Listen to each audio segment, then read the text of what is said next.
This episode of The We Like Shooting Show is brought to you by Second Call Defense, Facts and Firearms, Black Rhino Concealment, Swamp Fox Optics, Polymer 80, Franklin Armory, and Brown Elves.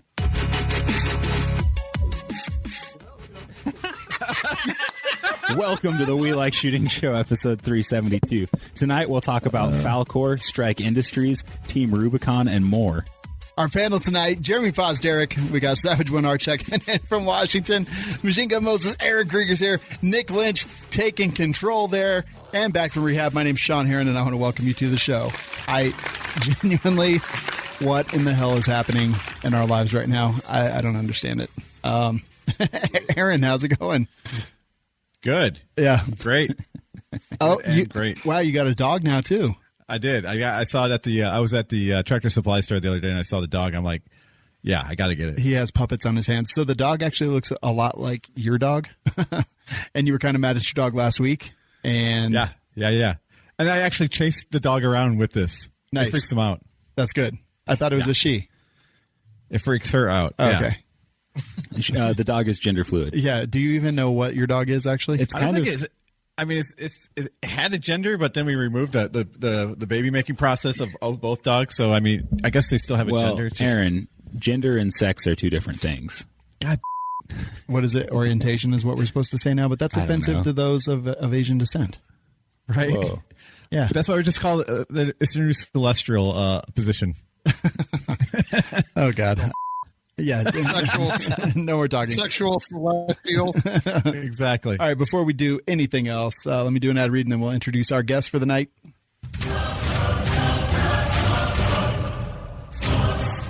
All right. Socks. Yes. So I'm going to bring up Swamp Fox Optics first tonight. We had a listener who was in messaging on Instagram. They asked about the 1 to 10 arrowhead. How is it actually? Do you think it'll stand up? And I was like, wait, did you see our video? And he said, what video? And I said our torture test on it, where Nick dressed up as Chewbacca. Oh, wait, that wasn't you, was it? No. Where we had Chewbacca basically torture test the optic, and we destroyed the thing. Absolutely destroyed it. And still we're hitting at 50 yards when we were done. So it turned out really good. He ended up ordering, I believe, the 1 to 10 arrowhead, the hostile engagement, either rings or mount, which has a 45 offset. And then I told him if he wanted, like the strongest that he could get, to also get the Liberty with the iron sides armor to put off on that 45 offset. And I'm pretty sure that's what he did. So nice. Good optics, great optics. We've been really happy with them. And you can find out more and save money by going to swampfoxoptics.com. Coupon code is WLS's Life, and that will save you money every time.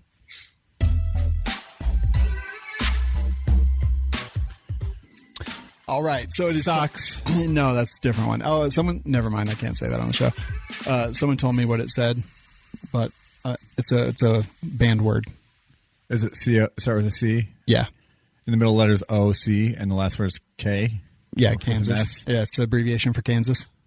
Okay. Yeah, it is. Not in Kansas anymore, though. We got the man, our buddy, with us tonight from Gun Mag Warehouse, Shaw Strategies, and Tango Yankee Chip. Daniel Shaw, what's up, buddy? How you doing? Hey guys, how you doing? I love chips. Having me on again. Me too. Is there salsa involved in these Tango Yankee chips? There was in my dinner last night. Nice. Actually, just a few minutes ago. Well, what'd you have? I had fajitas. Ooh, I love fajitas. Tex-Mex fajitas. Was it steak, beef, or chicken? Beef and chicken. Oh, nice. Shredded or ground? No. It was the strips. Like grilled chicken breast and grilled steak. And cut into slivers to fit nice in the tortilla. It was really good. Oh, next time invite me. Do a few things here in Texas. You're making me hungry. Not everything. Right. Man, Texas is getting really popular lately. I mean, Joe Rogan just moved out there. It's the place to be. I told him it was good. He was like, I'm going to head out, dog. And I was all right. Yeah, but he moved to Austin. That's like not even Texas. That's just like San Francisco light. Yeah, isn't Austin like the liberal bastion of Texas? It's like our San Francisco. Okay. Yeah. Cool. So people are on the streets? For sure. Yeah, actually. Yes. As a matter of fact, when we were there, you did. Hey, sometimes a man's got to do what a man's got to do. Exactly. And with Nick, at least all I've ever done is throw up in the street. That was in Nashville, or was it Louisville? What? Where Georgia. Oh. Neither. I don't know. All the southern states run together for me. So Daniel, I wanted to have you on the show because you did a thing recently for Team Rubicon. I just kind of wanted to talk about it. It seemed interesting, and it seemed like it. I don't think that it got enough publicity, like in the general media, or even before you told me you were there. I didn't even know that they had been hit by anything. So can you? And you're not like a representative of Team Rubicon. You were just a guy who did a thing, right? Yes, but I mean, technically, I am. I'm a volunteer leader with Team Rubicon, and before you begin in Dallas. Daniel, before you begin, can you tell people what Team Rubicon is that don't know? I'll tell you all about Team Rubicon. Okay, awesome. I had no idea. And hopefully, man, people out there listening will be like, dude, that just sounds awesome. Let me go volunteer. Let me go sign up, because that would be my main goal of being on here talking about it. Would be awesome to get some more people in here. It's a Jeep page on Facebook, right? That's what I thought it was. That's what everybody. That's one thing. We're not a Jeep club, right? Oh, well, see, that I thought you were. I was kind of disappointed. We don't mind Jeep clubs. You know, people drive Jeeps in our club, but you're it's not a Jeep club. But Lake Charles, Louisiana, hurricane hits it. Hurricane Laura, number 10 worst hurricane to ever make landfall on United States soil. Tied with the number 1 worst hurricane to ever land in Louisiana. It was worse than Katrina minus the flooding. This place is devastated down there. I mean, everywhere you could look on top of bridges, and you're looking out as you're driving over, as far as the eye can see, like there's no roof that isn't destroyed off of the building, have holes in it, like nothing. Burger King's missing the whole side of their building, top of their building. This place was devastated. The power still isn't on down there. And right when they were close to getting it back on, then Hurricane Delta hit them. But it wasn't on the news, right? Because they were in a lot of ways, because of what's happening out there in the world and what people are trying to drive for narratives in the news media and everything else, and politicize everything. We could not show neighbors helping neighbors, and communities and members of all races and creeds and colors coming together, helping each other out. Like, that's not fitting the national narrative. So they got left behind, man, and they were not getting the support that they need. Yeah, actually, I had no idea any of this. Yeah, like he's like, I'm in Lake Charles with Team Rubicon. I was like, what? Why? You know, my boss went down there for UPS. They sent some teams down there to help deliver supplies and stuff. And I'm like, why are you going there? He's like, a hurricane hit. I'm like, really? I had no idea. Like, no one. And he brought back pictures. I'm like, oh my God, it looks devastated down there. Yeah. Like a war zone, man. Yeah, exactly. Yep. But I didn't hear this. You know, being in Michigan, it's just, I guess it's not political enough for us to find that out. Yep, that's the way it is. So, yeah, I'll answer your question for Team Rubicon. So, you know, I'm not here in official capacity or anything, but, you know, any Team Rubicon, I like to tell people it's the second most badass organization I've ever been a part of. Number 1 being the United States Marine Corps. But even though I'm not here in official capacity, you know, we're always representing Team Rubicon, anything I say. So, you know, I'll do my best. We're a volunteer, veteran-ran disaster response organization. And what we do is we take the skills and knowledge and the unique, diverse skill sets of veterans, and we team them up with first responders and team them up with just what we call affectionately our kick-ass civilians, people that may not be a first responder. They may not be a veteran, but we put them all together and mobilize them out there to go help communities in mitigation, preparedness, response, cleanup, minor home repairs. We can project a lot of stuff over in a disaster area and help out humanitarian type missions, international medical response, a lot of stuff. We started in 2010 when a group of veterans, a Marine by the name of Jake Wood, was trying to find his way to Haiti when the earthquake hit in 2010, and he couldn't get down there, and he found another Marine trying to get down there, and they ran across a trauma surgeon trying to get down there. They ran across all these different people trying to get down there, and basically, I wouldn't say they did everything by the book to get down there, and but they ended up getting through there, finding ways to fly to certain cities and areas. You know, I don't know, maybe they were borrowing or stealing. I don't know what they were doing, but they finally got there, and it took a lot, and they saved a lot of lives and helped a lot of people, and that's when Team Rubicon was born. So we're always the biggest thing that I like about it. The most important thing I think is, man, we're helping families. We're helping U.S. citizens. We're helping people abroad, all over the world. But we say that disasters are a business. Veterans are our passion. So we're giving veterans renewed purpose, man, a new mission. Like maybe they don't have a calling anymore. They don't have somebody relying on them anymore like they did when they were, on active duty. They don't know they don't have anything to really live for right now. And we've seen that kind of stuff all the time. I've lost buddies. Some of you probably have too, veterans out there, some of your listeners as well. They lose a mission. They lose sight of the goal, and they lose sight of somebody relying on them, relying on a brother or a sister. And Team Rubicon gives that to them, man. You come out here on one of these ops, and you got all these families who are just devastated. Their houses are destroyed. They just lost everything. And you just go out there and work your ass off, sweat with like-minded folks and have a good time. And you can't wait to get your 3 hours of sleep and wake up and do it again the next day and have a beer that evening together. It's just awesome. It sounds this microphone, everything's pissing me off tonight. I don't know what's going on, but it sounds pretty amazing, man. And like, just people do not now. I'll talk into this one. No, I'm kidding. No, this one's fine. People don't understand the devastation. Like Charles, this is just some of the stuff. Like, this is complete devastation. I can see my house from here and there, and there, and over there. Look at this. Like, the pictures, like, of course the trailer park makes it okay. I think that's a picture from Twister, the motion picture, but no, I'm kidding. That's what it looks like. Oh, check this out. There was a roof, and now the roof is in their backyard, so they've got. Oh, so does that mean they claimed it as their own? It's my yard now. Yeah, look at that. Just the road completely blocked, like in absolute insanity. So Daniel, how do you handle that? I mean, you go in there. Besides picking up debris, are you helping pick up human lives too? In the sense of putting, like setting up camps for people to stay in, offering any assistance from food to water to just clothing. Well, we have a lot of different capabilities that we bring to a disaster area, and most of the things that we hold up on that picture, Shawn. Here in the United States, we do a lot of debris management. Totally no cost to the homeowner. Their house will be devastated, destroyed. We'll go muck it out. So, before so it can start to dry and get cleaned up. So maybe it doesn't get condemned. Maybe it does. Whatever to protect their stuff, try to salvage as much of their stuff as we can, try to help them. Some people just can't get access. Maybe they're a disabled person and nobody can get to them. They can't get out. We'll do some route clearance.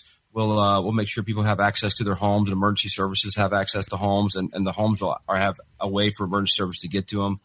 We do a lot of debris management, a lot of things like that. And in the U.S. side, we have a lot of capabilities from chainsaw, minor home repairs, heavy equipment. We could do a lot out there for a community. We typically don't always get into the side of feeding and all that, but we have a lot of partners and other organizations that jump into that side of it. So to me, it sounds a lot like you have a logistics company because you have to figure out where to move, how to move it, and what to do once you get there. Partly, yeah. I mean, there's a lot of that. We can handle volunteers, spontaneous volunteers, and there are some at times where we'll do humanitarian type stuff where we are doing food. We just in the middle of a project we could refer to. We always have really funny name operations for everything we do. Like Operation Kick the King is what we're on right now.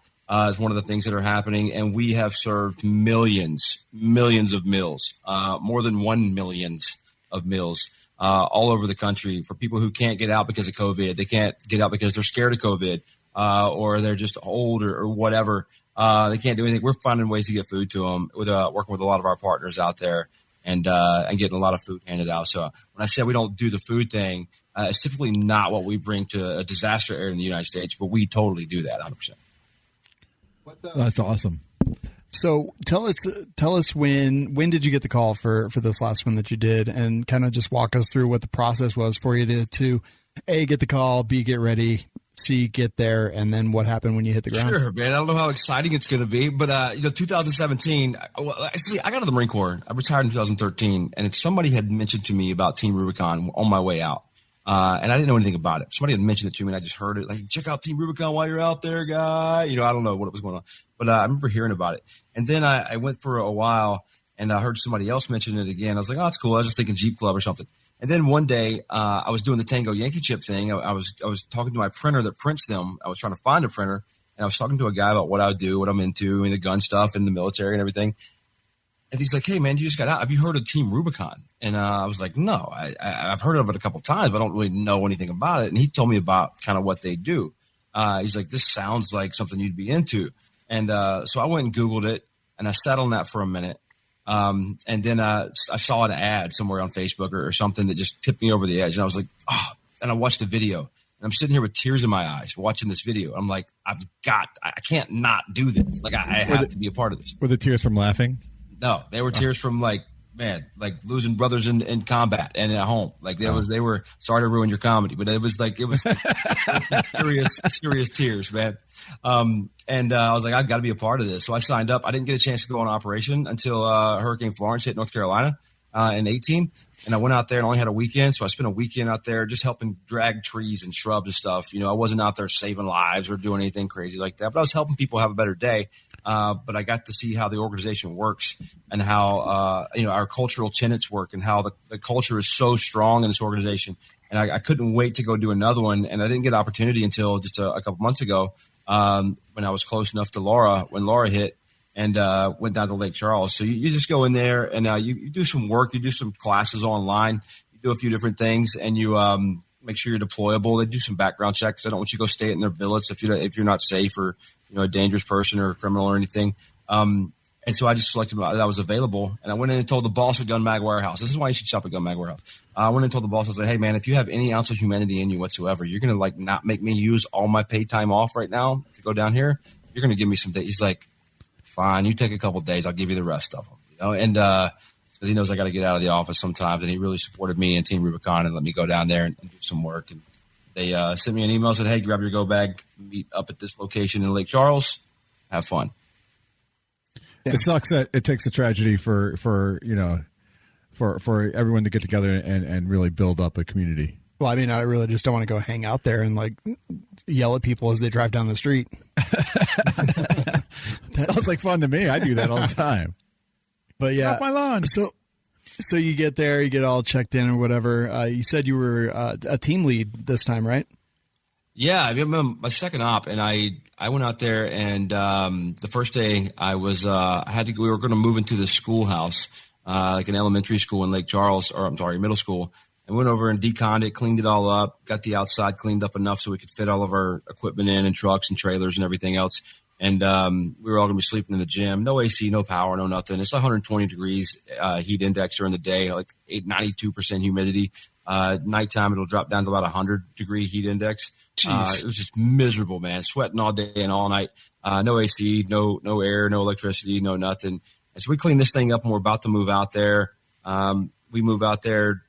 And I'll go out and work one day, and I'm a swamper where we're just running chainsaws. And I'm not qualified to go run the chainsaw out there with Team Rubicon yet. It's on my list of things to accomplish.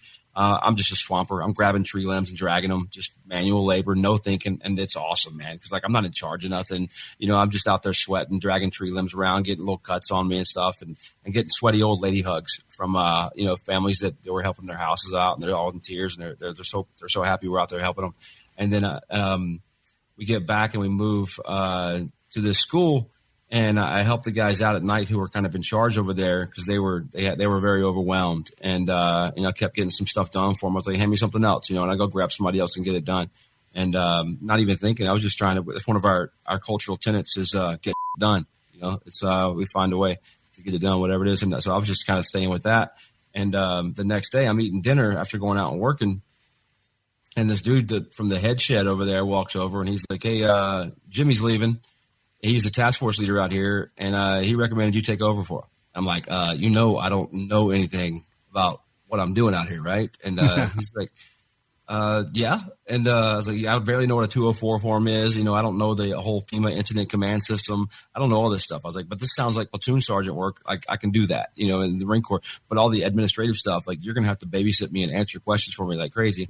The guy wasn't deterred. He was like, you're the guy. You're going to do it. And it turned into being the one of the funnest weeks I've had in a really, really long time, despite being absolutely miserable the whole time. I was working till 3 a.m. and I wake up at 6 a.m. and work till 3 a.m. the next morning, for 3 hours, and straight sweating the whole time. No fans, no AC, no nothing, just miserable. But it was, it was miserable. But that's part of why it was so awesome, man. Like it was great going out there, being tested, being a little bit uncomfortable, helping people, but not just helping people in their houses, but I was helping people help people. And I had like 30 people who all they wanted to do was help people, and a few $100,000 worth of equipment that I was suddenly in charge of, and trying to find the best way to keep them motivated, fed, safe, and help them help people.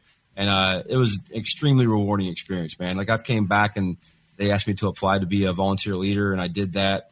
So now I'm a leader in communications in blue skies. That's when we don't have a disaster, and in gray skies when I go to a disaster. Then I'm training up to be an operations chief or an incident commander and or another task force leader again. Loved it, man. Loved helping people help people. Like I wish I could do this every day of my life. Like it'd be amazing. How do you get the equipment? Is it personal equipment or is it owned by the Rubicon team? Team Rubicon. We use we have multiple staging locations where we just have trailers full of equipment, full of gear. Our national operations center is right here in Dallas. We call it the NOC. And it's full of all kind of trailers that we can deploy anywhere we want in the country very quickly with vehicles and everything ready to roll. We got a bunch of partner organizations with like Home Depot, some rental car companies, other stuff where we get a lot of tools on scene if we need them, if we're missing something. And we have all those things stacked in huge inventory warehouse full of just disaster response equipment, staged, ready to go. We go inventory that stuff monthly. We go check it out, make sure saws are clean, lubed, everything's ready to roll. So anything happens, we can get out of here quickly. Talk to us a little bit about like the human impact that there was. Like clearly you guys were suffering being out there. That heat index sounds awful. But tell us like a little bit about the people that lived in Lake Charles or wherever else that you were. Tell us kind of what their lives were like while you were out. You know, there was low income for the most part from what I saw, at least the areas that we were in, and devastated people, you know, had lost everything, but still kind and just neighbors helping each other. Man, like there was guys whose house were destroyed that chased me down when I was driving a vehicle. And he was like, hey, my neighbor's house, this guy's house was like destroyed too, but he was worried about his neighbor who was in a wheelchair, you know, and that's all he was worried about. And so I walked him through and showed him how to put it in the system and everything else so we could triage that work order, what his problem is and everything else. But like people not caring about themselves. And, you know, I was like, hey, can I give you some water, some things that I had laying around with me just to help him out because he didn't have any right now. And he didn't know where he was going to go use the bathroom, and we had porta johns, and like made the guy's day. Like, go use the porta john, dude. You know, like, it's things that we take for granted, you know. Yeah. It's but they're just people. They're just forgetting about themselves and helping each other was definitely a common virtue around there. It's pretty tough on our side, you know. Sometimes I'm not saying it's as tough as losing your house and losing everything, but it's so hard when we're out here. I really want to help all these people, and I had this, you know, car full of ladies, you know, like flagged me down and almost like ran me off the road to get my attention because I'm driving a big Team Rubicon van with like disaster response on the side, you know, and disasters are our business, veterans are our passion and all that stuff. And they flagged me down, and she's asking me what's going on. She tells me how bad her house is destroyed and how they don't have anything at all and everything else. And so I knew where they could go get some lunch because a friend of mine who works for FEMA had just texted me and said, hey, come by here and grab some chow if you want to. I couldn't make it over there. So I sent them over there, guys, go over there and get you something to eat, get you something to drink and hang out. And I had to tell them, you know, the website to go to put in their problem, their address. And they don't have any internet, man. Their phones are dead. Their batteries are dead. They have nothing, right? And so I'm over here on my phone trying to help them put this thing in and get it done. And I can't go help them, you know, because they're one of 5,000 right now. Yeah. You know, and I can't just, I wish I could just go to their house, grab a Sawyer team, and just go straighten this place out, tarp their roofs. You know, that's some of the things that we do. But I can't because they're one of thousands, and we have to send them, put them in there, and then prioritize these things and get out there and work. But you see so much of that where, you know, your heart is like filled at the same time, but then it's kind of broke at the same time. You know, there's a lot of mixed emotions, but you know, it's totally a net win for the old heart, I guess you could say. Yeah. Yeah. It's gotta be tough, man. You want to help everybody, but it's like, you realize how limited you are just because, you know, you're working on specific things and that's why I was so excited whenever you asked me to come on this show, man. Anybody wants to come talk about it or anything else, man. If we can get more people, you know, if we can get more donors, if we can get more everything, you know, we can project more stuff into those environments right out there. And we're one of the few just 100% self-sustaining organizations that get in there avant-garde, you know, before everybody else, before the big guys get rolling. We fill that gap. That's one of the major things that we do. And the bigger we can get and the stronger and the better, more well-funded we can get, the more people we can help. And that's what it's all about. You know, you touched on it a couple of different times. I do want to talk about it. Like you said that, I mean, Team Rubicon, mostly volunteer organization. So you got people leaving their comfortable lives with air conditioning and things like that and going to a place where you said no AC, you're working, kind of miserable. And you mentioned earlier that you had, you were keeping morale up and things like that. Is it too much for some people? Is it just like it's too much, too uncomfortable? They can't do it and they end up leaving, or is it just something that people rise to the occasion, or is it just a little bit somewhere in the middle? It depends. So my first stop in Hurricane Florence in North Carolina, air conditioned, power, cold beer at night. And we had cold. That's one thing the Team Rubicon does. There's an old tradition from when the guys were in Haiti that they found some beer and they paid a guy a lot of money to go grab them some beer. They sat around a campfire and they drank beer and they told stories about how they were dealing with some of the tragedies that they saw throughout the day and some of the things that they did that was good and they saw that was good. So that's a tradition that we maintain in Team Rubicon. And so everybody gets 2 beers every night. And we'll stand around a campfire drinking beer and talking about, laughing about what we did, what so-and-so did today, whatever, just having a good time. A tradition that we kept alive. They kept alive before I got here. And it's pretty awesome. But I also don't want to sound like it's a big challenge to keep guys motivated in that, because gray shirts, it doesn't, that's what we call our volunteers. Myself, I'm a gray shirt. You don't have to do a lot of work to keep a gray shirt volunteered to make it through the suck and work hard. Like that's what they wanted, man. That's what they want to do. And my first stop was nice and no trouble whatsoever. This one was very early on, right when this whole operation started, right after the hurricane. So we haven't got everything projected out there yet. We haven't got everything spun up. We don't have some of the niceties that Team Rubicon works really hard to get in place to take care of its people.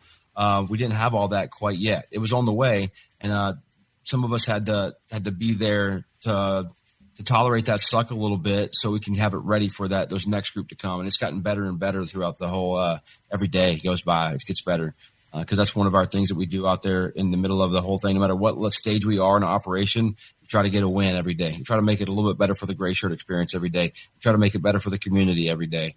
And so by now it's probably like luxury condominiums over there hanging out with Team Rubicon. Charles. I can imagine, man. It is inspiring, and it's actually one of the reasons that I definitely wanted to have you on was because we talked while you were down there, and you just kind of told me what was going on, but you had a joy in your voice, and it was interesting just to hear how terrible it actually was there, but just to kind of hear what you said. It was like a net win for the heart to hear that in your voice, yeah. And I thought that was actually extremely cool. So it's not just for military; you can volunteer as a civilian as well. Oh yeah, absolutely. We want everybody, man. The veterans, no matter what you do, what you did, civilian world or, first responders, especially medical folks, whatever. We have an international team where we go, to help out people with medical, and we have some search and rescue stuff. We have all kind of things that we do. We have room for everybody.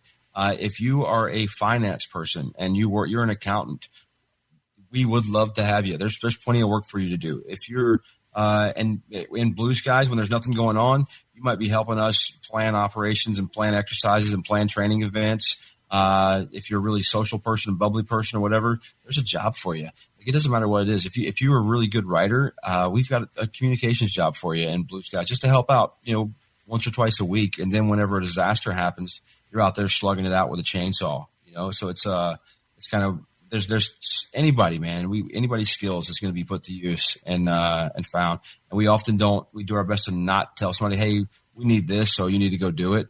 We want you to do what you're passionate about, what you want to do. If you work in this area your whole life and you're so tired of it, and Team Rubicon is like your vacation from real life, and normally you're in communications or marketing and you don't want to do that, you want to go do something else. Like, I just want to run chainsaws and like break stuff, that's cool. We got a spot for you on that team. Find a spot for you. It's pretty awesome. So, like I said, it inspired me. I definitely want to sign up and possibly go. It'd be really cool next time you end up going. So here's how we do this. It's this easy, man. All right. You sign up. You get deployable. You'll do a few lessons online and some things. You'll do some FEMA things online. You'll do a background check. Team Rubicon they'll probably yell at me for saying this, but don't make Team Rubicon pay for that background check. You pay for it yourself, Shawn Heron. I'm not saying that to everybody. I'm saying that to Shawn. Yeah. But anyway, you wouldn't do it anyway. You totally pay for it. I will now. When a disaster comes up, we'll all get an email. We'll all get information. And if you don't get it, I'll make sure you get it.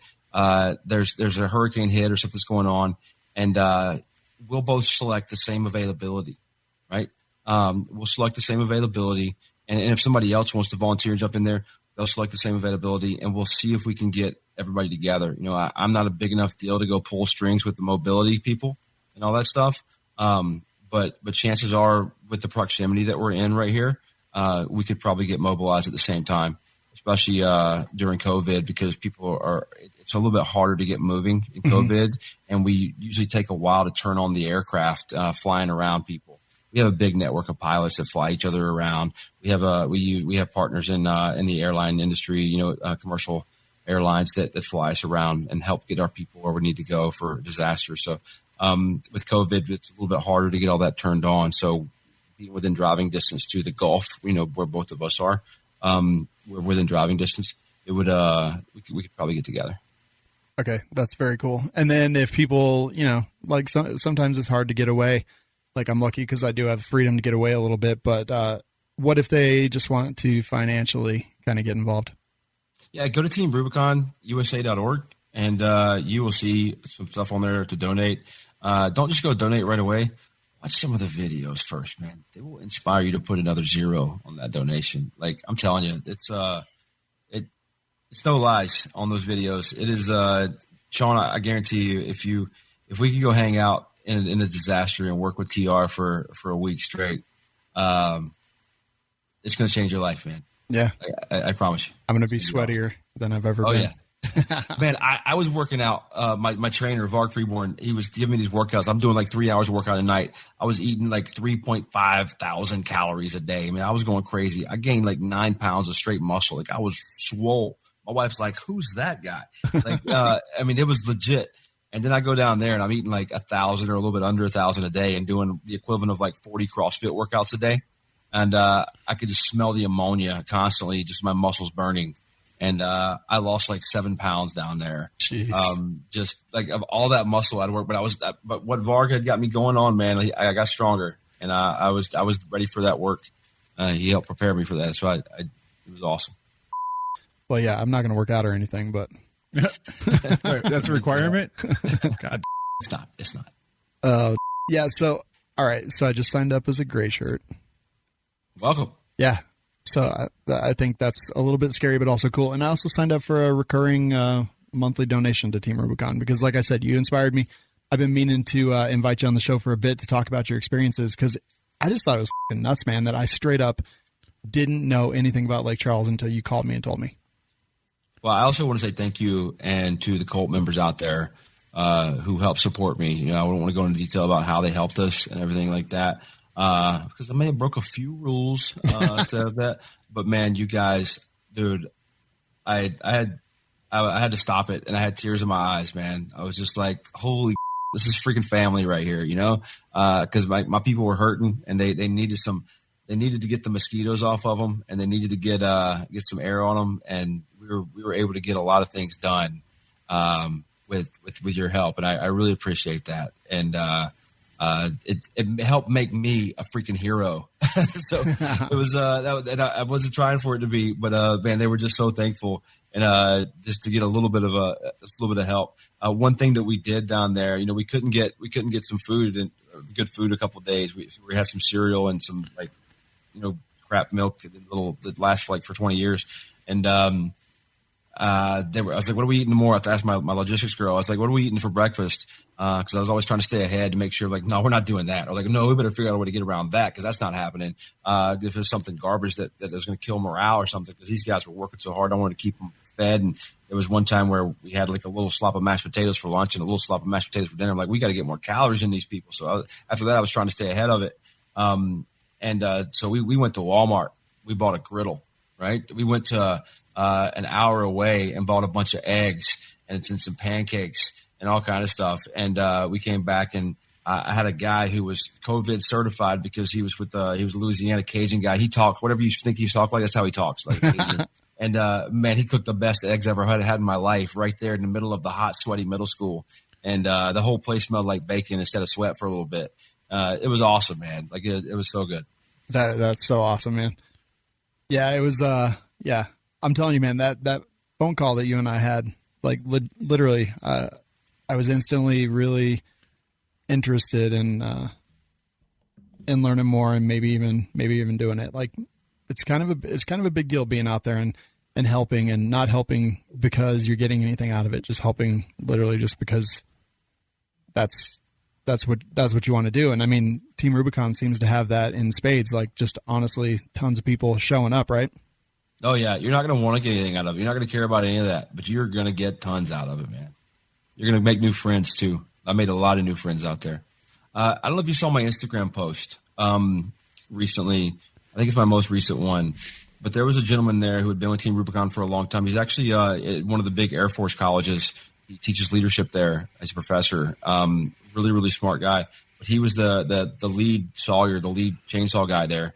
And my first stop when I got back, I had my favorite axe. I painted it Team Rubicon colors, and just to have it, I was going to take it on my next stop to help me when I'm cleaning up. Sometimes I need a little axe. I had to borrow somebody else's axe, or I'd have to tell the chainsaw guy, hey, can you come cut this real quick? You know, like something small that you don't really need a chainsaw for. So I'm going to take my axe next time. So I took my axe with me. I keep that thing sharp, man. And I've got a little story that I wrote that one day it's going to turn into a little children's book or something about keeping your axe sharp, you know, intellectually sharp and like all those things. Don't let anybody dull your axe. Stay away from those who don't care about your axe, you know, who just want to tear it down and dull it or whatever. But long story short, I explained about the axe and being a metaphor for intellectual and leadership. But this guy, I was asking him so many stupid questions because he knew how everything worked and how everything was supposed to work because he'd been on so many ops, and he would never be condescending in the slightest. He was just perfect, man. He was the epitome of leadership. So I gave him that axe and started a new tradition. He's putting the operation on it, my name, handed it to him, his name. And then he's going to hand it off to somebody else who helps him sharpen to keep his axe sharp, you know, and pretty awesome, man. Yeah, very cool. We got some people.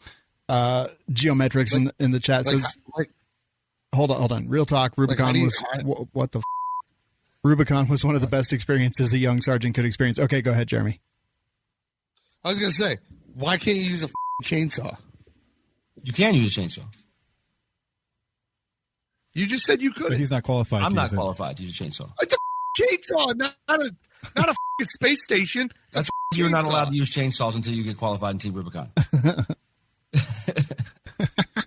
I have personally used a chainsaw. Sense. I can use a chainsaw, but we have some safety things. We need to make sure we don't just hand chainsaws out to everybody in Team Rubicon. I mean, it makes sense. That's kind of a selling point if you think about it, though. Right. Hand me a chainsaw, and I'm like, cool. I've always wanted a gray shirt and a chainsaw, a positive mental attitude, and a beer. Exactly. 2 beers. Yeah, 2 beers. Yeah, let's not try to cheat us on these beers. Yeah, guys. you said there were going to be 2. 2 beers or not 2 beers? That is the question. Sometimes people 2 dozen beers. But we try not to drink more than 2. We tell people to drink more than 2 because another one of our cultural tenets is your mother's a donor. So every dollar we spend, we think of it as like our mother gave that dollar to Team Rubicon. Makes a lot of sense. That's nice of her. Yeah. Mom must be rich. I mean, my mom's never bought me a beer before. She could start now. Wait, your mom has never bought you? Well, because she probably owns a brewery in your town. Probably. Dang. So is there a place when I get to the background check area that they'll allow me to like pay for my own background check?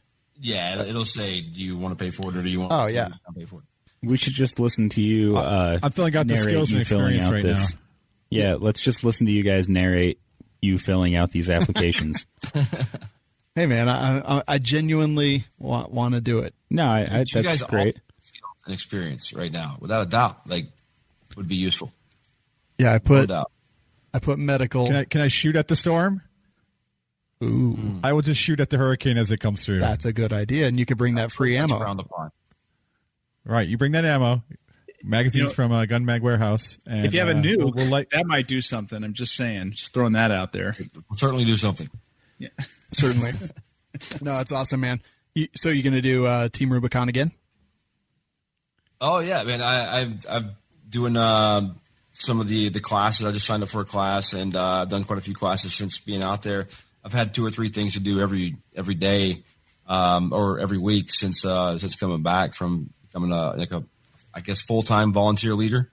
Mm-hmm. Full-time is not the right word because it's not like a full-time work every day, but I've been doing a lot of training a lot of classes, and I've got some FEMA classes coming up that's going to help me, be one of the decision makers and leaders over the operation next time, maybe a little bit higher than what I was last time or back in that position. And I'll know a lot better what I'm doing next time, because I got out there and there was just a lot of questions I had. And there was times where I did not have the answers for my people that were relying on me. And I swore that would never happen again. Like because I just totally did not expect to be in charge of anything. I was expecting to go out there and sweat and like have a good vacation of not being in charge of nothing, just working hard. And then I got what I didn't want, but then I didn't, because I didn't realize that's what I needed, and I did need it. But then when I was out there, I was like, okay, here's a new path for me. Like I have got to not be the guy who doesn't have the answer. I try to be the guy who has the answers in anything I have my hands in. So I've made it my mission since I got back to take all these classes and have the answers next time, so I can better take care of the people trying to help people.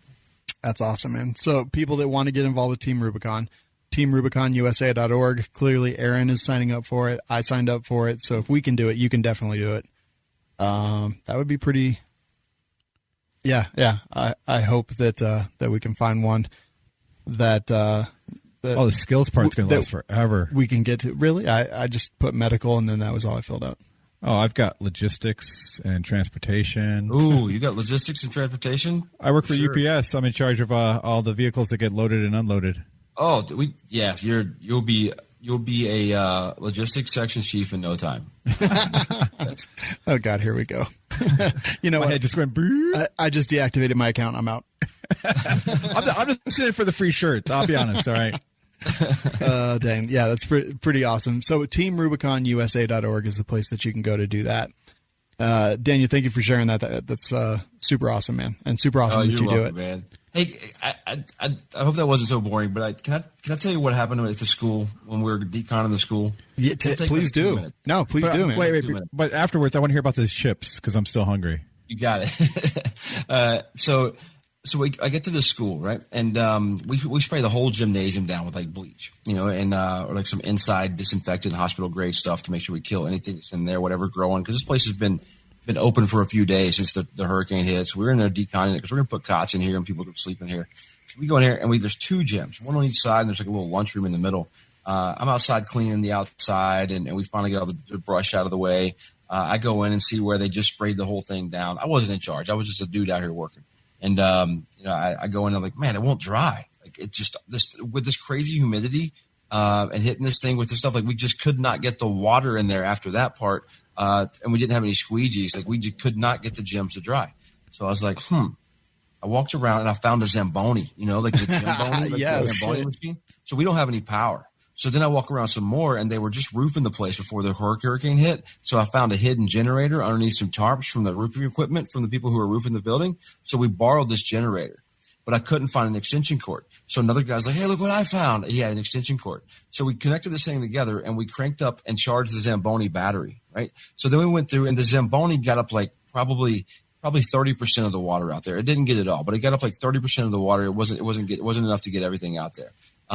So we still had to stuck. Like, man, how do I get this dry? So I found the big dust mops. They're like crazy wide dust mops. But we pushed those down there, but you can only go down the gym once and back, and they're just filled. You're just moving water around there, and not enough to do it. So I was like, man, I put them outside in the sun, and they just wouldn't dry because it's just so much humidity. Even in the sun, it wouldn't dry.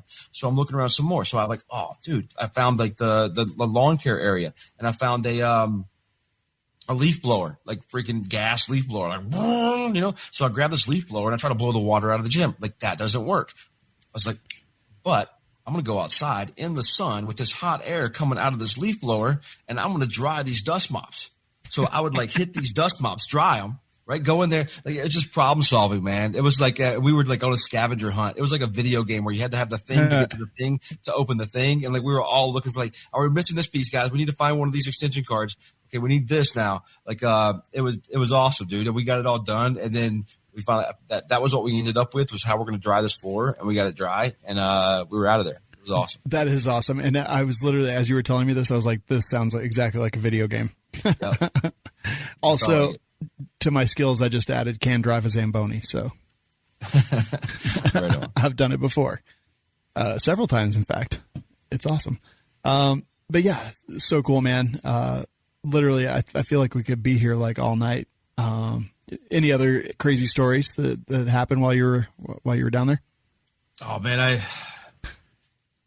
probably just sit and think, but I mean, there was just tons of them. I could tell you, I could not only about crazy ones, but the first day or two, we try to always free up our first responders in the area that live in the area, so they're not worried about their families being taken care of. They can go out and help people. So we try to get them free and take care of them early on. So our people out there working, we're taking care of a lot of first responders' homes that sometimes they weren't the worst, most damaged. We want them to not be have to worry about homes, so they're free to go take care of their communities.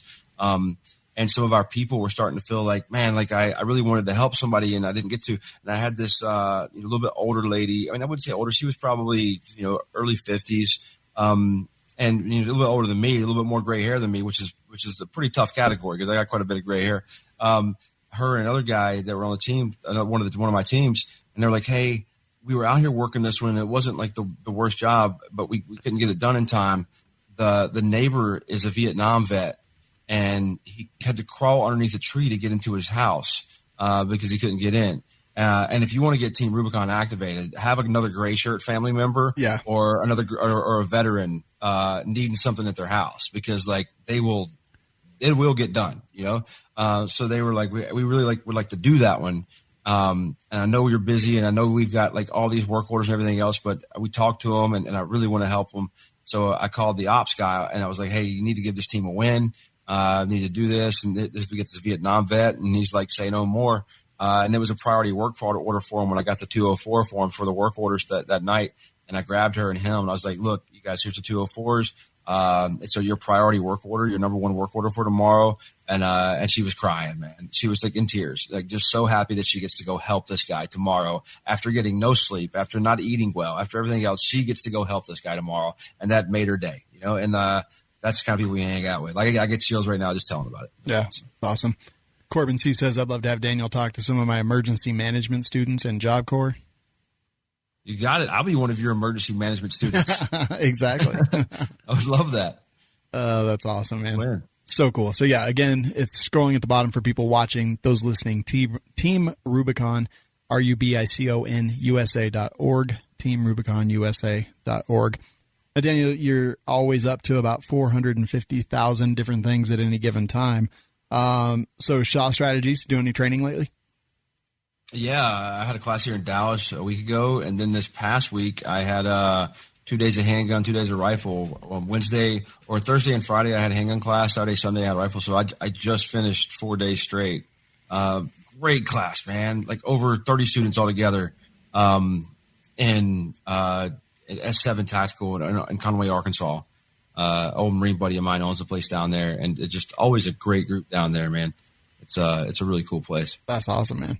You need to get down there and teach some medical. Yeah, I'll connect you with them. We need to. You and I need to revisit what we had talked about that one time and actually get that going. Yep, we do. Yeah. All right, so we'll do that. Mag Life podcast. Yeah, go check out the Mag Life podcast, man. Unless you're already bored of me talking, Varg Freeborn and I, we try to tackle some pretty, sometimes intellectual, leader stimulating topics. So sometimes it might be a little boring for some. We're nowhere near as funny as you guys, and as happy and as cool as you guys.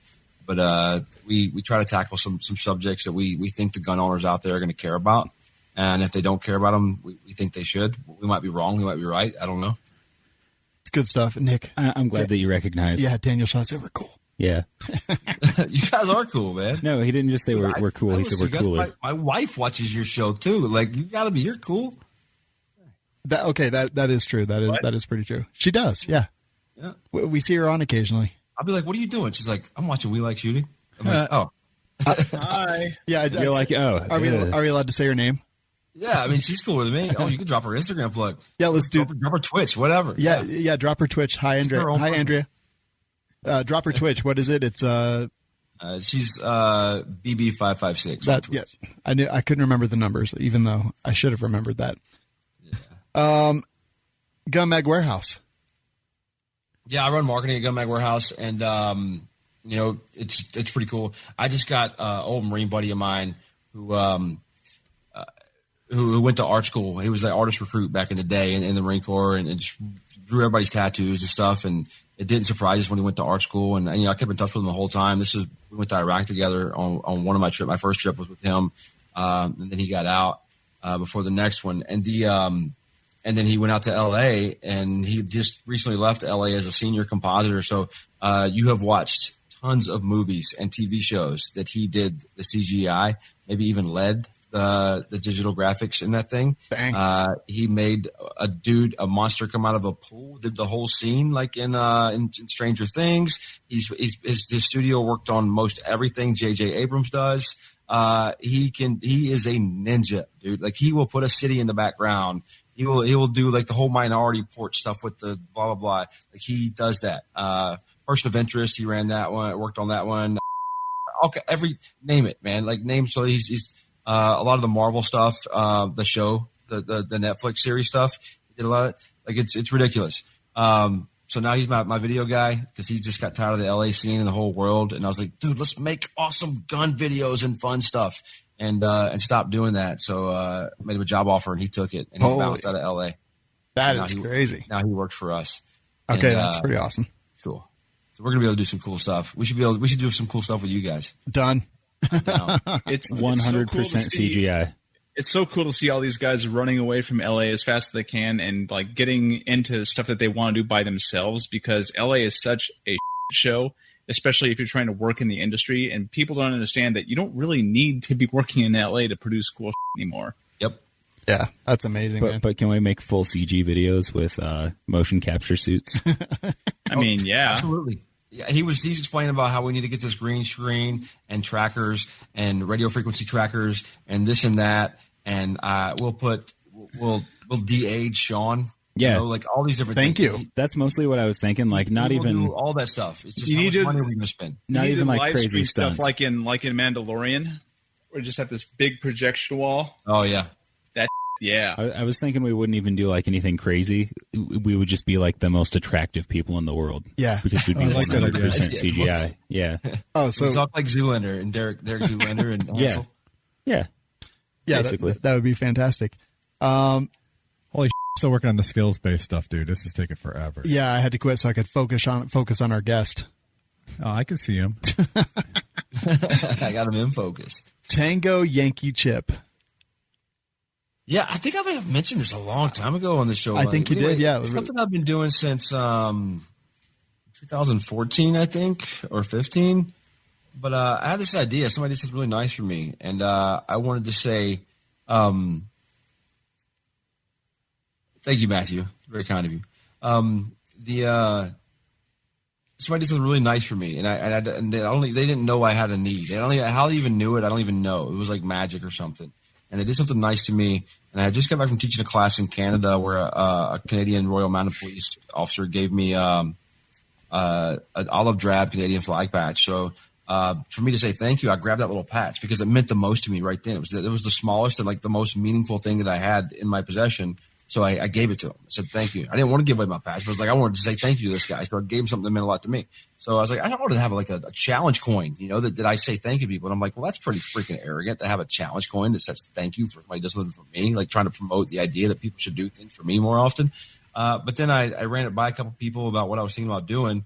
I found out poker chips were a lot cheaper, actually affordable, and challenge coins are crazy expensive. And somebody's like, dude, you got to just give these away to a bunch of people and sell them and like start this thing where people are encouraged to give away these things. I'm like, wow, that's like that. Yes, it's exactly what I should be doing.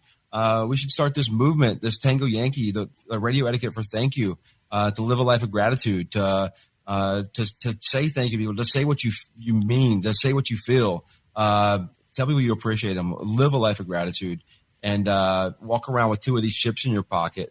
And they're kind of magical in that way. Like when you give somebody a chip, you'll feel it, and whenever you've got 2 in your pocket, you've got one for that person that you see, and then one for yourself. So as you're walking around with 1 chip in your pocket, or 2 chips in your pocket, you're going to look for behavior in other people. Instead of looking for the evil in the world and the bad in the world, you're going to look for good behavior of people that deserve a chip, because you're going to want to give one out. You can't, after you give one out, you're like, can't wait to give another one out to see somebody else, because you're like the way this experience works. And as you have those 2 in your pocket, you're also going to walk around and behave in a way that deserves those chips. What is this, like a 10-year chip? Can we go full screen on Savage? Yes. What is he doing? I don't know. Who knows, actually? He's fixing something or something. I'm looking for something on my desk. That's all. Is it your pride? Can't find it. Nail clippers, his hair is growing. Yeah, but long story short, it's a challenge coin meet. I had met a thank you card, and they had a baby. You know, I think it is a cool thing. Tell us of like a meaningful time that you handed one out.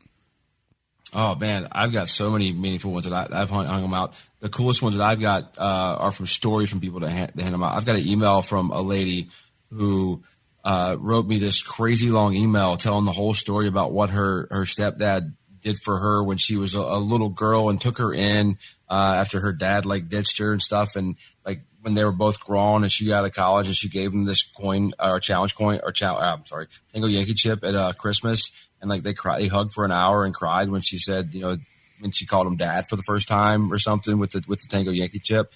My buddy at S7 in Arkansas, he just told me a story I didn't know about, but he gave it to the last surviving flamethrower user on Iwo Jima 2 years ago when he met him at the Marine Corps Museum. And he's got one, man. I've given them to tons of people that I've seen out there.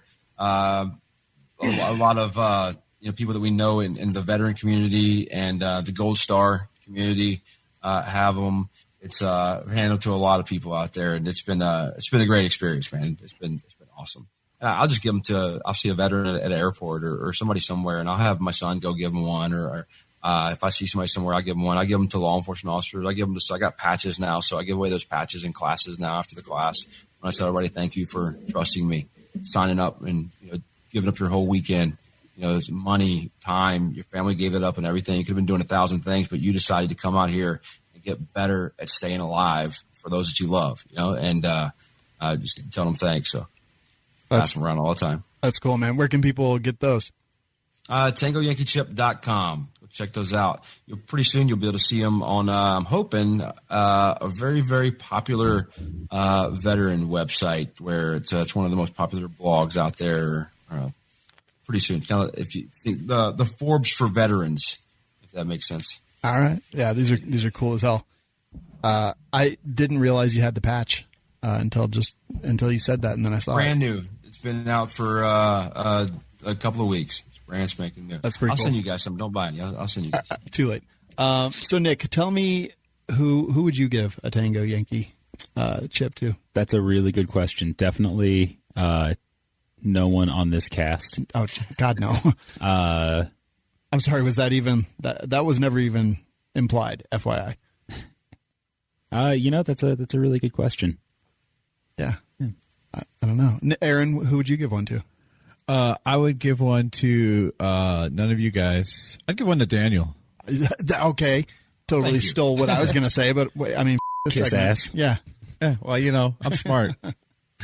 What if you gave it to me and then I gave it to one of the other cast members? You know what? I can't decide what you do with what I give you. I can only give you what I give you. Because you got to pass it on. You're not supposed to keep it. Right? That makes sense. I would put it. I would mail it to the President of the United States, and hopefully they would give it to someone worthy of it. There you go. I don't. I see what you did there. Yeah, right. That's pretty funny. I would give one to Jeremy's children's father. So you'd give one to me, and I would throw it away and make my own chip that's a golf trot Yankee chip, and I would give it to all you. That's a great idea, actually. The golf trot Yankee. I'll get a design for that, a printer just for you. That's awesome. Go yourself. Yes. Andrew C says he already bought a couple of Tango Yankee patches. LOL. Actually. Look at his little icon on Facebook. I think I'm actually wearing that shirt. I know Andrew. He took a class with me recently, and we not far from knowing each other when I grew up. We almost knew each other. That's awesome. It's hard to read that, Shawn, with all the wrinkles in it. Yeah, well, because it's like I think the moves were just overlapping some of the words. Oh, never mind. When I go Team Rubicon, it's really just so I can lose weight. Yeah, I'm looking at. There's a ton of training that you can do virtually, but you have to do the background check first, apparently. Yeah, it'll be quick. It'll take a couple days. Yeah, I mean, I just passed my TSA renewal, and Yeah, but that doesn't mean anything. They don't actually like do anything. It's the TSA. no, TSA pre? No, Dude, they're it's like a background fingerprint photograph. Yeah, but they don't actually do anything with that. Oh, yeah, I mean, that's They like true. take your fingerprints and they just throw it in the trash and they're like, yeah, we totally did a background check. I have an FFL and an SOT. That was a lot. I had to go through a lot of checks for that. I'm disappointed that none of my points of contact are you, Daniel. You what? None of my points of contact are you. Oh, are you in Texas? No, but I can pretend. I just want to hang out with you guys. If you guys are going to go do something, I want to be cool too. No, we can do it. We can just wait till the op happens. We'll all select that we want to go to that op, and we'll turn our availability on, and you'll be available. Yeah. Oh. It'll be good. Swipe left for help. Wait a minute. What app is this? Oh, you know it. Oh, man. Daniel, is there one website where everyone can go and just keep track of all the different things you do? Man, I'm this next year in 2021. I'm going to teach 6 or 8 classes. I'm not going to travel around teaching all over the place. I love the teaching part. I love getting out there and helping people. I had a lady in class that her husband was on hospice this week, or he's been on hospice for a few weeks, and he's probably getting close. And she's got 2 young children and a couple of grown girls as well. And she was crying in the debrief, that she is now confident to take over that responsibility of protecting her family, man. So I'm close to quitting sometimes because I don't want to deal with all the out there in the gun world. And there's some kindergartner that took 3 classes and now he's running drills real fast on Instagram. So everybody thinks he's a ninja, but he's missing the whole thing, a whole big picture, but he's good at that one thing. This stuff annoys the crap out of me all the time. Competing with BS like that. But I agree. Them kids. Right. And then we've got and then something like that happens and I'm like, maybe I can't stop, right? It's or at least I can't slow down too much. But I'm going to teach 8 classes next year, 4 here in DFW or something in Kansas, of course, and I'll be back in Arkansas because those are kind of my favorite places. And I'll be out with the Ohio Tactical Officers Association in June next year teaching, and that's going to be probably it for next year. So not really pushing the gun stuff as hard right now. But if you should come train with me, you should come train with somebody. If you're out there listening and you haven't taken a class, you're making a mistake. You need to go take a class with somebody. Get a little more well regulated. Especially with what's going on right now. Tango Yankee, something I'm putting a lot of effort into. And, just my social media, I'll forget to post on Instagram. Maybe once a month I'll post something. So I'm not so great at that. But I'm Daniel Shaw 0369 on all social media. Come follow me. You can hang out. I would say the best place to interact is the Mag Life podcast. Go comment on those and send me emails with any questions because that means I don't have to think of something to talk about. I can talk about what you want me to talk about. That's my favorite, not having to think of what I'm going to talk about. Okay. Sorry, my mic stopped working. But yeah, I was seriously. trying to keep talking until your mic started working again. Oh, thank God. Dude, you want to replace all the rest of these? Because that was I was just enjoying watching the struggle. Yeah, Nick's just over here opening a iced pumpkin cupcake. Cupcake. Yeah. I knew you guys had the Twinkies. I didn't know you had cupcakes as well. There's and you know what? Iced pumpkin cupcakes. Good. Hey, what was the dude who sent us candy all the time? The Candyman. Yeah, these came from the Candyman. Did they? I must have missed my box. They just showed up at the studio today. In fact. Yeah. Was there a fat white chick attached to him? Because of all the pumpkin spice. No, me. there wasn't. Yeah. That's me right here. I have no idea exactly what's going on with my mic. It just randomly cuts out. I don't touch it or anything. So Daniel, yes, TangoYankeeChip.com, TeamRubiconUSA.org. Is it ShawStrategies.com? Yep. And GunMagWarehouse.com and Mag Life Podcast available everywhere fine podcasts are served. You got time to stick around with us? Or you got to run? No, I can stick around for a few minutes. All right, cool. So Daniel's going to be here, guys, and it is time for an ad read. Nope, already played that one. This one. Socks. Dun, dun. Oh, Clocks. You want socks? We already did socks, but I'll do it again. Yeah, that's what I thought. You're just ruining it. I ruin everything. That's true. Welcome to the real world, Shawn. It's so freaking true. That brings us to Black Rhino Concealment Holsters, and that's what I've got right here. This is one of their quick ships. Nice. Yeah, it is nice. Thank you for recognizing. Do you think they'll make a holster for my dog? I really wanted to reach out and slap that out of your hand. That would have been scary. It's a sick. You want to make a holster for your dog? My dog puppet, so I can just whip it out when I need it. I think you really should. What about a holster for a hot dog? So you just had like a Is hot that a dog ready to bun? go. Yeah, the hot dog in the bun. No. The bun is the holster for the hot dog. Oh, no. Okay, so it would be a hot dog in a bun holster. Okay. Sorry. Didn't mean to make you get all crazy. Look, there's Shawn's waist. Right? That's totally me, actually. Yeah, in women's clothing, but it's cool. It is. So triple threat mag carriers, they can print anything you want on your holsters, which is also pretty dang cool. So if you have like a family crest, you could get that printed on there. If Family crest. yeah.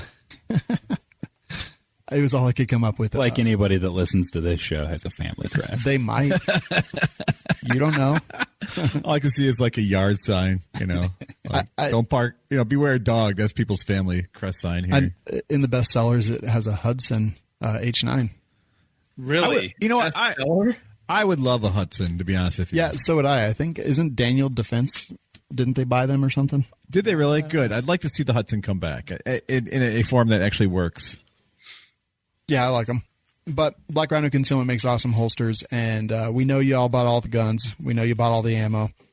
Why don't you just go there and buy holsters for all the guns you panic bought, you God, I got to say, we should also do a spot for these cupcakes because they're so delicious. The cupcakes were delicious. I just had my first bite, and it's amazing. It really is. BlackRhinoConcealment.com. Coupon code is WLSMOFO. Saves you money all day, every day. All right. Oh, there's the show notes. Perfect. This brings us to our gear chat segment. Nick, you got a mouthful of cupcake. Savage, Why don't you go first? Okay, sure, why not? So, as is per usual, this week I was watching some YouTube, and I'm subscribed to Strike Industries channel because I like a lot of the stuff they make. And they were premiering a new slide that they are just releasing now for Glock 17 or 19s in the Gen 3 format. And these are pretty freaking cool looking. They're not the standard, blocky, just square, blah POS that comes with a normal Glock slide or a normal Glock. It's got really aggressive serrations both on the back and front. It's got lightning cuts all around. It's got a spot for the optics, and it's just got some really interesting bevels and geometry all over the place. So I thought this was something pretty cool. Strike Industries, I've always, not a fan of everything, but a lot of the things they make, I just really like the design cues that they take with them, and I thought this was pretty cool. So I thought it'd be worth taking a look at. Nick, was it you that called Strike Industries the finest in Chinesium? No, I think I said they were the Kel-Tec of accessories. That's what it was. I knew it was something funny. But these actually look pretty good. It's pretty accurate, actually. It's not bad. I agree. I like Kel-Tec, though. Yeah. No, like they do cool stuff. It's just that sometimes execution isn't the best. But yeah, these are cool looking slides. Yeah, I will say, and it fits a lot of different stuff, right? Vortex Venom, Fast Fire, Delta Point, RMR. They even have listed Swamp Fox optics. That's pretty cool. Yeah. Oh, hey. The only things that aren't compatible are the Delta Point Pro and the Sig Sauer Romeo 1 Pro and 3. Otherwise, pretty much everything is. So that's pretty cool. How much did you say these were? I didn't because they don't have a price yet that I can see for them. Oh, yeah. Yeah, good I think they just are announcing them. Yeah. I think they look good. Yeah, all their stuff's really sci-fi looking. It's very attractive. It's like an Android. Oh, this guy's wearing a Hawaiian shirt in this picture. Double bonus thing. He's probably a racist. There it is right there. And it's go. Boog ready. Yeah, and that comp is not too bad looking either. And it looks like they probably made it so that the comp would mate up with the slide there. I mean, it doesn't seem to match any of the lines at all, but maybe that's just me. Maybe I'm thinking of a different picture that I think I saw. Mm-hmm. But either way, I mean, all their stuff actually looks like, I was like, oh yeah, I'm going to Blade Runner the out of this. But yeah, kind of interesting. I definitely want to see how much they cost before you commit. Yeah, before I commit. So either way, Strike Industries coming back. Nick, what did you want to talk about? Man, these cupcakes.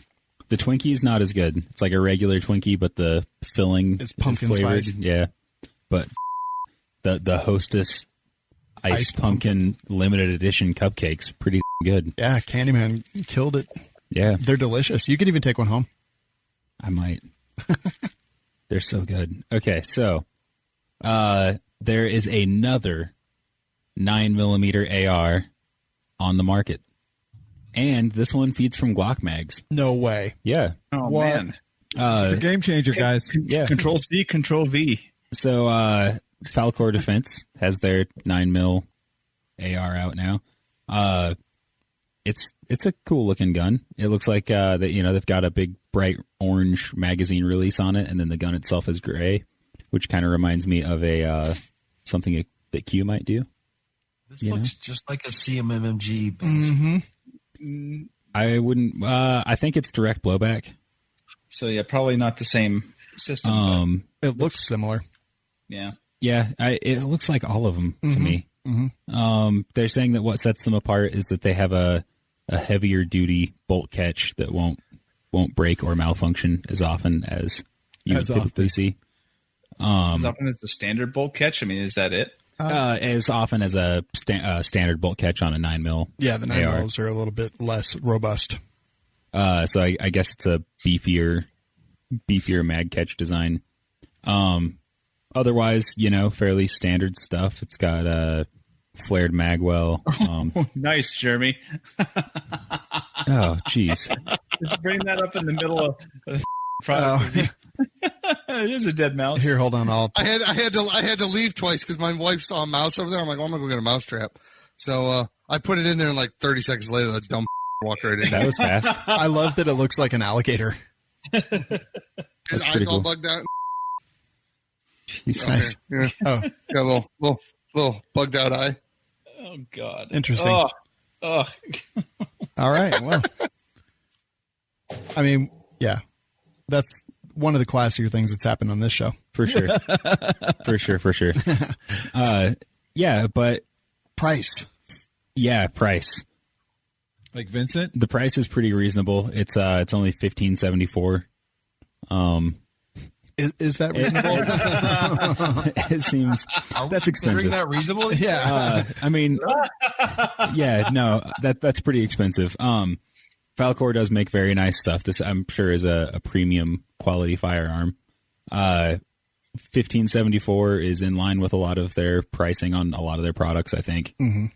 It does have, like a nice wide ambidextrous charging handle. It's got the short throw ambi safety, some cool stuff like that. Comes in 5.5 and 7.5 inch barrels. Otherwise it's just another 9mm AR, right? It's direct blowback. It's an AR. It does all the same stuff that all the other ones do. Roden says casually tags PETA. Morpheus, there goes the PETA sponsorship. But I love pitas. They're so good. You cut them in half and then you open it up and you stuff like some lamb or something in there. And No, that's a different kind of PETA. oh, Shawn should full auto it. They're talking about the one from the Hunger Games. PETA Malark. Pita the baker. Oh, Peter. He's so weak in the movies, man. Dude gets stabbed and he puts on rock makeup and hides by a river. What? Dude, you don't remember that? No. Yeah, she finds him. She accidentally steps on his face because he's dressed himself like a rock by the river. And that's when she takes him back to the cave and cares for him. No. You know what I mean? Cares for him. Mm-hmm. Yeah. Mm-hmm. Tell me more. Biblically? Biblically, yes. I mean, yeah. It is a little bit pricey. I know Falkor is generally a little bit more expensive. Made in Kalispell, Montana. Yeah, which is a huge selling point for me. you. Yeah. I don't know. I know Arrow has a 9mm AR coming out, and I know people are excited about those. The excitement there is that they might be reasonably priced, or there might be reasonably priced lowers on the market. It seems like 9mm lowers are more expensive than they need to be. Yeah, I agree. But otherwise, it seems really late to be trying to get into this market. It really does. Yeah. But then again, we've heard of several companies getting into 9mm ARs, like in the last few months. I mean, people have been doing 9 and 10 mil, but I haven't seen much 45. Yeah. I mean, there's some, but not that many. I have a 45 ACP. So you have the one. Yeah. Yeah. Stern Defense actually makes quite a few of them. 2 world wars, son. Daniel, what gears got you excited lately? Gun gear, whatever. Anything cool? Gun gear? Gun or gear? Or gun gear? Nothing's really got me crazy excited recently. You know, I went out and shot some Banshees recently because I got 3 of those. One in 5.7, 2 in 9mm, one for the 320. So they got them all for different magazines. But, you know, and it's cool, but why didn't they do what Ruger did like 4 years ago and just change out a little piece in the magazine well for like every gun and make it fit like they did with the PC9?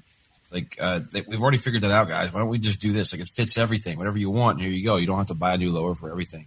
I would like to see something interested in a gear thing, what's going to happen with Q and the ATF and all that. That one's got me a little interested. We'll definitely talk about that for sure. Or wait, did we already? We did. Yeah, we did, yeah. What do you think on that? Like, they did back down. They gave him, like, what, 90 days or 30 days or something? You know, I don't know. I think it's kind of ridiculous that of what's happening in the United States and what has happened in the past, from everything from federal agents like Brian Terry being killed in the line of duty by guns that were purposely handed over to cartels and Fast and Furious and Project Gunrunner and all that. And nothing's been done about that. And the actual criminal gun things that are happening that are ungood in this country. And we're worried about a freaking stock on a gun. Like, if you really think about this and remove all like the bias and all the everything out of it, the understanding, and they don't know what they're doing. The policymakers, just remove every bit of the BS out of this and think about what the ATF is really doing. A thing that goes in your shoulder because of how long a thing is. Like, this is the dumbest that it could possibly be. Like, this is the pinnacle of stupidity right here. Yeah. That's where we're putting our manpower. It's where we're putting our time. It's where we're putting our taxpayer dollars. Yeah.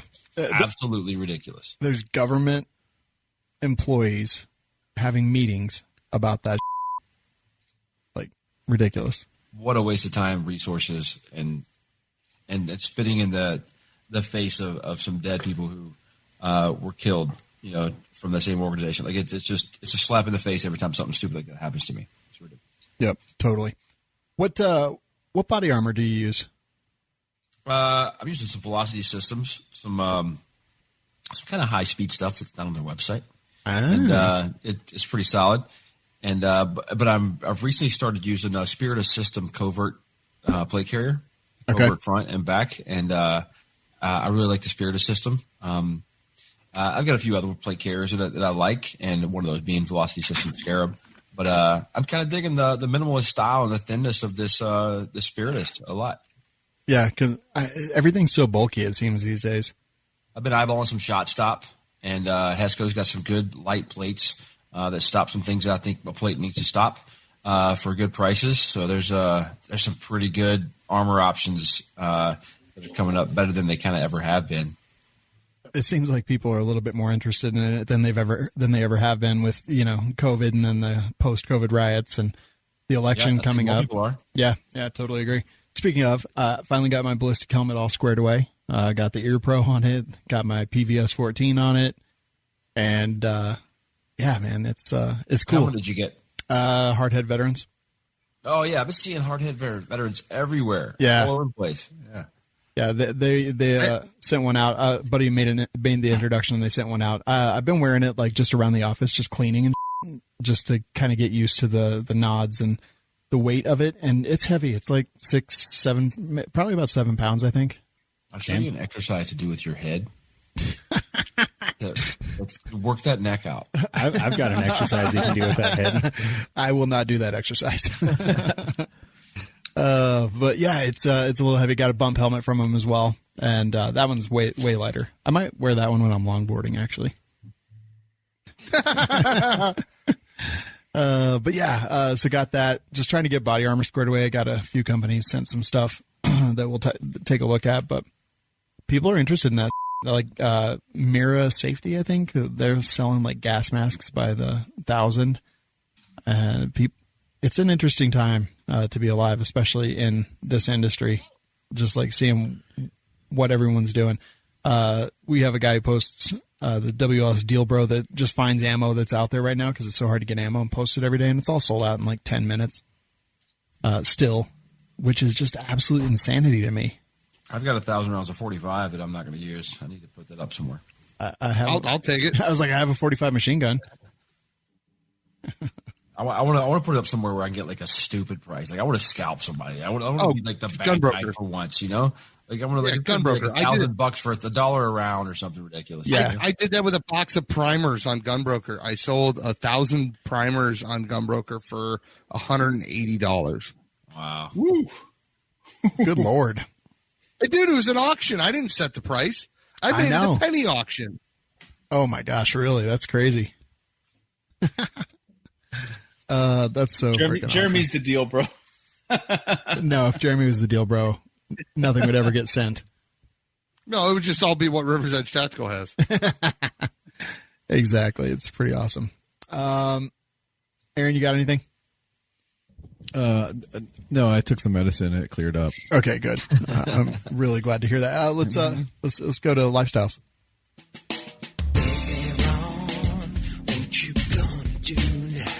Oh yeah, sucks. What you gonna do now? Talk about lifestyles.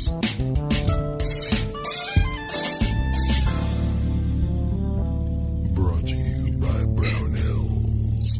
The WLS Deal Bro today posted to Streamlight Pro-Tacs that are available. Streamlight. Dang, I'll tell you what, I got some Streamlight.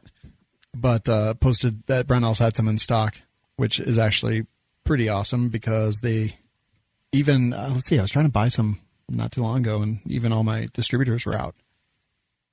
So they were available there today. Let me see if they're actually still available and in stock. I don't even know. Yes, they're in stock right now at Brownells, and you can get just about anything your heart could imagine, unless it's 9mm.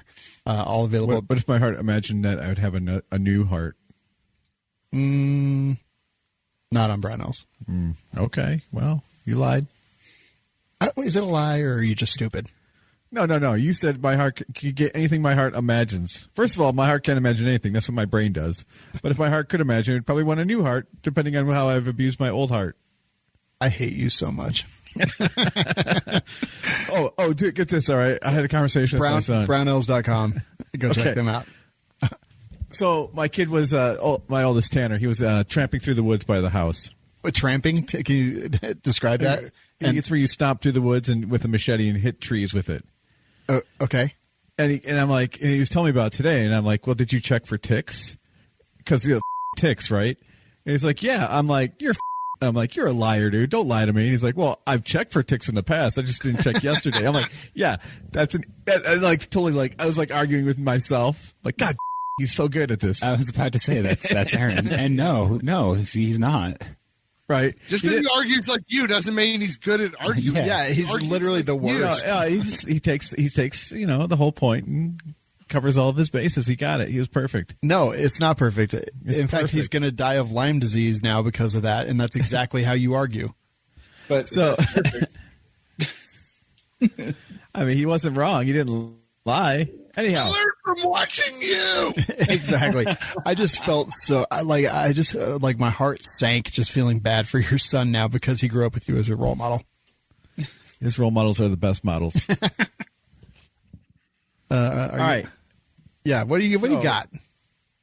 I got a text. It says, please feed the cats. Okay. But what I want to talk about tonight is militias. So that's like a dirty word these days. I put in our the Slack or the chat here on the show, but just internal, the video that was recently released showing us the training of the Michigan militia members who were planning on kidnapping the governor.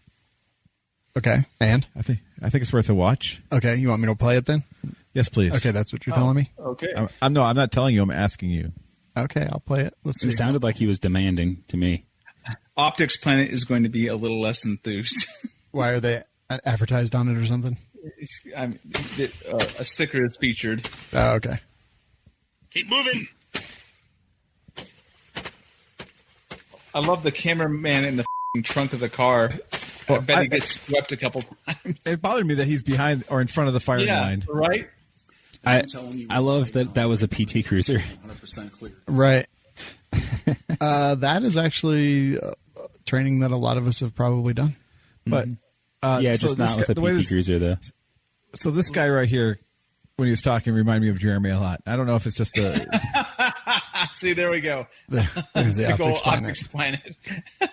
Oh, man, he's a FUD. I see revolvers, 1911s. Oh. Rifles with wood on them. Oh, a laser. Crimson Trace. On a Keltec. He's got a Crimson Trace on a Keltec. He's fingering the... Oh, God, what an idiot. That was actually a really good reload right there. Yeah, I mean, oh, boy. He's afraid of that gun. Yeah. That chickling, though. Chickling. He's got a taser. So, okay, yeah, I see now what you're saying. That is... So they're afraid of a bunch of neckbeards. That's what I'm saying. Well, I think the point that Aaron was trying to illustrate is that this training, what they say it was militia training. Yeah. I mean, Daniel, have you ever done training like that? Have you ever done militia training, Daniel? So I don't know what this guy said. I haven't seen his interview. Maybe he said we're going to go kidnap. But are you guys familiar? Do you know why weed is bad in the U.S. right now and alcohol is not? Do you guys know? You know the history on that? William Hearst. Something about Mexicans. Like way back in the day, right? Like we wanted everybody in Cold War time, commies, this and that, Vietnam, you got to support it because you're anti-communist and blah, blah, blah, and let's change the way people think. And those are all the dumb dope smokers, anti-war people. Let's put them in the same category, this and that, everything. And basically we through misinformation and through all kind of stuff, we made weed bad. Like anybody who smokes weed is a dumb this and that and everything else, whatever else. We did that. We did the same thing with militia back in the 70s and the 80s. They turned militia, which is that word is in our Second Amendment to the United States Constitution. Like there, we should love militias. We should be 100% supportive of militias and all that stuff. Crazy right wing terrorists and far left wing terrorists and all those things. I'm not so cool with all that. But militias, I am a big fan, and militia type training, I am a huge fan. Right now, we are a bunch of malicious individuals. We're just not organized right now as good riflemen and gun owners in the United States. I honestly think I don't even care what your reasoning is. I honestly think plotting to kidnap a public official is one of the most American things you can do. I disagree with you, Jeremy. I would say voting that official out or getting them recalled would be the most American. It's only treason if you lose. If you win, it's a revolution. Okay, well, they lost. Somebody else who didn't follow the founders' example, and they go with the founders' final example of the last straw. Yeah, I don't know. I have no problem with this training at all. Like, literally, this is what the problem comes later in the video when it shows him sitting there talking to the camera. Yeah. He's talking about how if we roll up on some cops is basically what he's saying. Then we're gonna. No, he looks like a dumbass. He looks like a dumbass. That or a plant, like a paid informant. Any of these gang criminal ass government thugs that rob people every day. If you're even going to give them a... Yes, we get it, Jeremy. Sounds like a CIA operative. Remind me not to do any training with Jeremy in the next 6 months. I'm just saying he's not wrong in that sentence. What he just said in that one sentence was not incorrect. That is your opinion. I don't know. I have no problem with this training at all. Like, they can say it's bad. They should walk around this dude's gun room, and besides the fact that he has like rail-mounted nuts, nothing else. That's what he was pointing that laser at. But otherwise, it looks like any of ours. Like, he's got a couple of reloading presses. He's got like safes, cleaning stuff. I mean, how many of our rooms look exactly like that? The door to the S&M jungle. I mean, yeah, kind of. Exactly.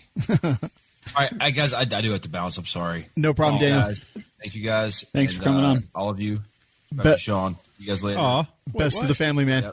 Yep. All right. Later, bro. See you guys. Thank you. But yeah, I don't know, man. I don't think anything's wrong. So one of the top comments is Al-Qaeda. Yeah. Al-Qaeda. That's funny. I love that. But so I don't know. Well, that was like when the Taliban put out their training videos to like scare the U.S. Armed Forces, and it was just laughable. Oh yeah, I saw that too. Ridiculous. Yeah, They could have played that like Benny Hill music in the background, the yakety sax. yeah. Aaron, what point did you want to make there? Just so I make sure that we covered it. I just think it's a shame and it's sad that that they throw these people up as an example of a militia. B, that militia is a dirty word these days, and C, that what does that say on your shirt? Media is the enemy. Yeah, like they can throw up whatever they want. They're trying to make all of us look bad, and the people who consume the media, they will buy it. But I don't give two like that training. I'm 100% down with it. It looked like good training, whether I agree with every part of it or not. The intent behind it. Well, what the is the intent? Like when I train, what's my intent? To literally capture the government. Maybe. Yeah, but I train for for what I believe might be an eventual civil war. I mean, when I train to protect my life from those who should wish to take it. And depending I think on that's a valid reason. And here's the thing: is like I don't know who would ever intend to take my life, but maybe it's an open-ended question. Exactly. And that's fine. Yeah, it's not a deliberate plan. They took a wrong turn at Toledo, like Bugs Bunny, and Albuquerque. Albuquerque, yes, they took a wrong turn at Albuquerque. Man. Come on. And that's where they went. But we all train for the exact same reasons, right? Self-defense and to defend our lives against those who wish to take them. Like, I don't do anything that the government would wish to take my life over. They did, like, whatever. Right.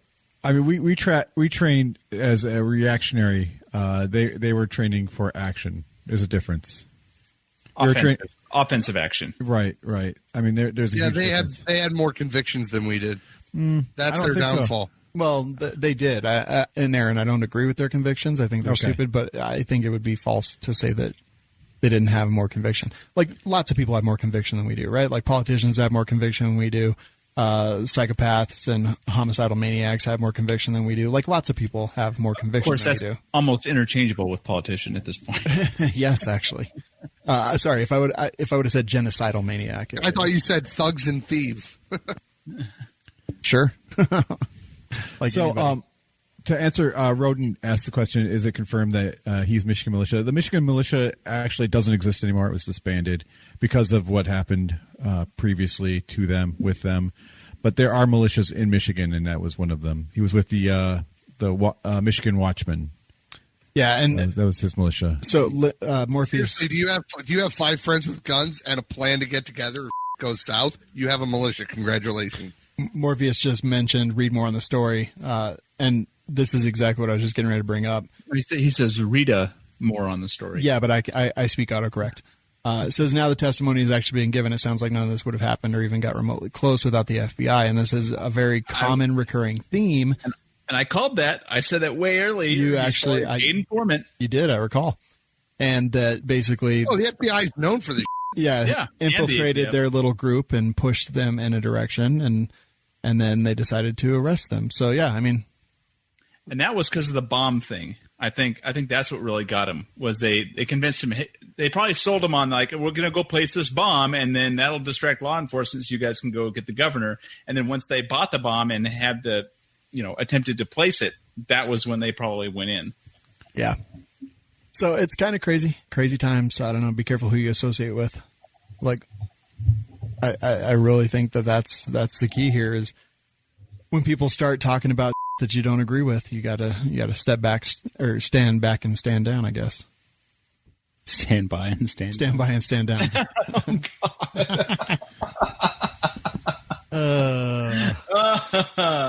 God. So yeah, it's crazy times.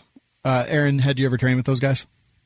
No, what really surprised me though is none of the members of the Michigan Meat Ponies were involved in it. I was always, Actually, you want to hear a fun story? Sure, I do.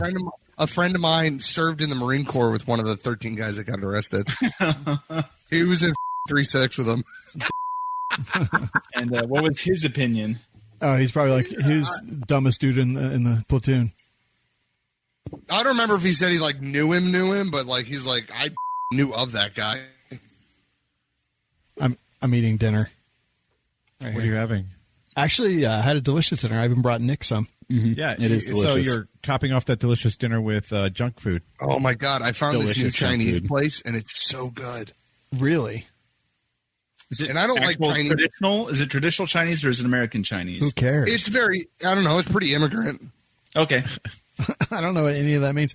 Is it? Nobody there spoke English. Americanized Chinese is way greasy. Normal Chinese food, like actual Chinese food, is a lot less greasy and Yeah, more. it's like chicken feet and feces. You know, the chicken fingers and chicken feet. With the bat wing soup. How does it taste, Can Nick? I get the COVID bowl? It's mostly bones. I still can't believe you ate that, Nick. I still vividly remember the lady's face when I was like, "What's this one?" And she goes, "Feces," with the big smile. Feces. Yeah. It's very interesting. Anyway, that'll do it. Go check out Brownells, and here we go. Dun, dun. All right. Brought to you by Faxon Firearms. So what does Faxon make, Aaron? They make barrels. They also make firearms, both long and pistols. Dude, it's pretty crazy, like, how far Faxon has come. Mm-hmm. Right? They built. Did you see that post today with the? I think they were CNC lathes. No. Show us. Tell my it was like on Instagram or some. Is it Faxon? Yeah, it was Faxon. Oh, so they got It was a like- bunch of new stuff? Bunch of new machines. Yeah, it's sweet. Very nice. Sweet. They've got Yeah, I mean, when we went there, they had one machine that they could do barrels on, or they had a machine that could do barrels on, but the machine was so big and powerful that it could do I think it was a 10-foot barrel. Oh yeah, there it is. They got it. They got these two gigantic machines there. That looks like some goodness. very nice. Whoever knows what a Unisig UNR 20-2-1000 is. And you can probably Google it. I think it's a CNC lathe. Well, Yeah. they also moved recently the gun manufacturing stuff to a new building, which Nice. is also awesome. But yeah, Maybe the Aaron, ARAC 2 will come out soon. Are they still doing that giveaway with Angel? yeah, Mile High Angel designed a Plague Doctor mask for part of the giveaway, and it goes for another 9 days. So when the show releases tomorrow, you will have 8 days. And there's lots of our buddies there: Skinny Medic, Second Call Defense, Blue Alpha Gear or Blue Alpha. Lots of them. And of Remember when you course- guys Blue Falcon me at the SHOT Show? Do you remember when you've been a Blue Falcon since we met you? Doesn't make it right. What were you going to say, Jeremy? I was gonna say the exact same thing you did. Remember when you Shawn. were a Blue Falcon the entire time I've known you? Shawn, remember when I was having issues because of my horrible disease and I had to go to the bathroom and then you left me in Seattle? No. Remember when Aaron was going and he knew I had to go too? So when he got done, he didn't even wipe. He just left the in the toilet and left. And then I had to walk in, look, and see his wipeless in the toilet, and it doesn't even look like it was digested. So my comes out so explosively that it probably all went to Wait. the top of the rim, and then after I flushed it, fell back down. Wait, So Nick, maybe that's why I didn't find any toilet paper. we didn't leave you. We were just like waiting outside. Oh, the bus. Yeah, the bus. The bus. The bus, Shawn. Yeah. The bus. What's in the box? Okay, Shawn so was in the bus. That's what it was. I texted you. I called you. We had no cell reception. 15 to 20 times reception. each. Yeah, I had cell reception. I didn't. You had just disappeared, and I waited at the bus. I gave up my place in line by the bus. And then finally, what was it, range day? Yeah. But You it were- was to go home, Was I right? there? No, it was to go to the range. To go to the range. You were mid conversation with someone, and I didn't want to interrupt the conversation. Yeah. I was like, I'm going to step away. Shawn will know where I went. I just assumed you died. Was that wasn't the same trip that someone stole their camera? No, different trip. Anyway, faxandfirearms.com, coupon code WLS10. Will save you money and enter to win all their giveaways. They've got really good stuff going on pretty much all the time. This was the same trip where I hit him in the face with the hobo can. Oh, that's right. So I mean, I got my revenge. So Yeah. Remember the trunk of the car was just full of random road stuff? Cones and sandbags. Like sandbag. Why is it sandbags? I don't know. because the They help keep sandbags the were shopping there. cart down. Oh, boy. I miss the good old days when we used to travel. I know. me too. Last year. Yeah. All right. That will do there. Savage, why don't you give us some news? Well, the first one is actually a subject I think you're probably the most familiar with us or with out of all of us. So this week, Modlite reacted poorly to a review by the Real Dirty Harry and threw some shade on the Leviathan Group and everybody related to it. And, Mute your mic before you mess with it. Thank you. that was Aaron, by the way. So I think you know a bit more details than anybody else here. Do you think you can speak to it? Sure. I fixed the mic now. Thanks, We Aaron. good. Thanks. We good. I was like looking around desperately trying to figure out where that noise was coming from. I just set it down softly. I didn't think I... Dude, I could hear like you handling the mic. Yeah. It was so awkward. Okay, so here's what happened. Trying to remember how I even first became. Oh, I know. One of our advertisers actually texted me a screenshot of Modlite. Is it Madlight. mod? Hashtag Madlight. Yeah, but I don't think they deserve the respect of a full name. So, Modlite, where they were. God, let me just pull it up because it was actually pretty great. Let's see. He texted me today as well. Let me just find it real quick. Here it is. Most exciting part of it. Yeah. Should I just handle my mic again for a while? So basically, I got it. Deep throat it. Just deep At Modlite, we have long subscribed to the thinking that our products need to succeed based on merit, not on artificial hype from paid influencers. We have dealt with these miscreants who have tried to get us to play ball with them since we started the company. We've recently become aware that many of these shills in the two-way world work for a marketing agency, and the name of that agency is Leviathan Tribe. Okay, whatever. Which is part of a Leviathan Group, a large marketing company. And I encourage you to go look at this company's website. I look at the people on the payroll of this company.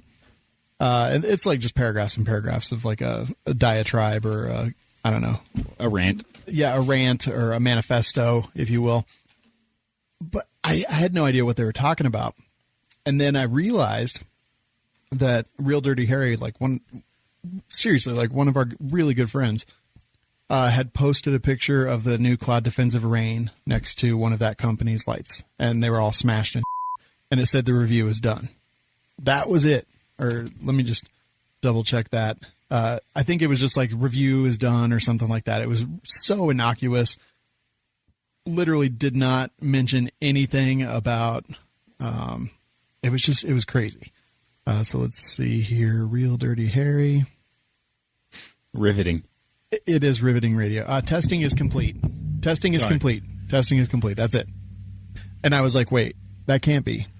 So I texted him, and he called me back, and we talked on the phone, and he confirmed that they were definitely mad at him because in their stories they were just increasingly threatening, and they were tagging him.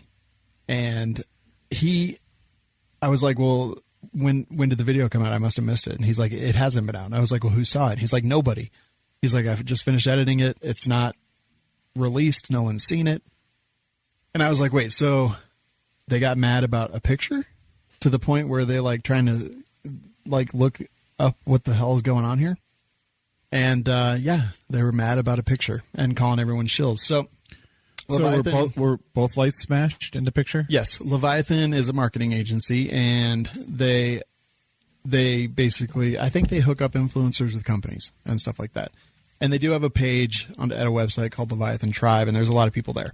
And I will be honest, there's people on that list that I think are the examples of what exists in the gun world, in world? the content creator world. And literally, there's also some amazingly great people on there. There is some great people. Yeah. So Real Dirty Harry is listed on there. I was like, I thought you just worked with them once, years ago. And he's like, yeah. And it was just a simple thing. They put me on the website. He's like, I never even thought to have it taken down just because I figured, maybe someday it would turn into something and I would work with them again. So no big deal. And I was like, well, does Cloud Defensive work with them? And he's like, no. And I was like, and you don't work with Cloud Defensive? Did you get paid for that? And he's like, no. And I was like, so you weren't working with Leviathan Group. You didn't get paid for this video review. And you posted a picture with like no context whatsoever, and both lights were smashed all to hell. And that's and that's what made a company go f***ing bonkers. And he's like, yep. Throughout the day, several other people had messaged me like, what the hell's going on? And it's like just like this big, huge f***ing drama.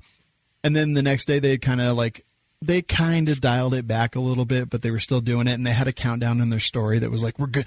We have all the information, and we're going to release it at a time when we see fit, which immediately makes me think you don't have any information. And I even asked Real Dirty Harry, I was like, is there possible that they have any info? And he's like, info of what? Like, everything they've said is completely untrue. And I was like, I don't know, man. They clearly think they have something. He's like, one time, like a couple years ago when I first started, I sent them a message on Instagram asking if they would send me a light for review, and they said no. And he said, okay, cool. Wish you the best of luck. Thanks very much for considering. He like looked it up and read it to me. It was something simple like that. And I was like, okay, so that's innocuous. Like, who cares? But yeah, they like lost their and totally lost their mind. I posted like a meme making fun of it, making fun of the situation, and they blocked We Like Shooting on Instagram. Yeah.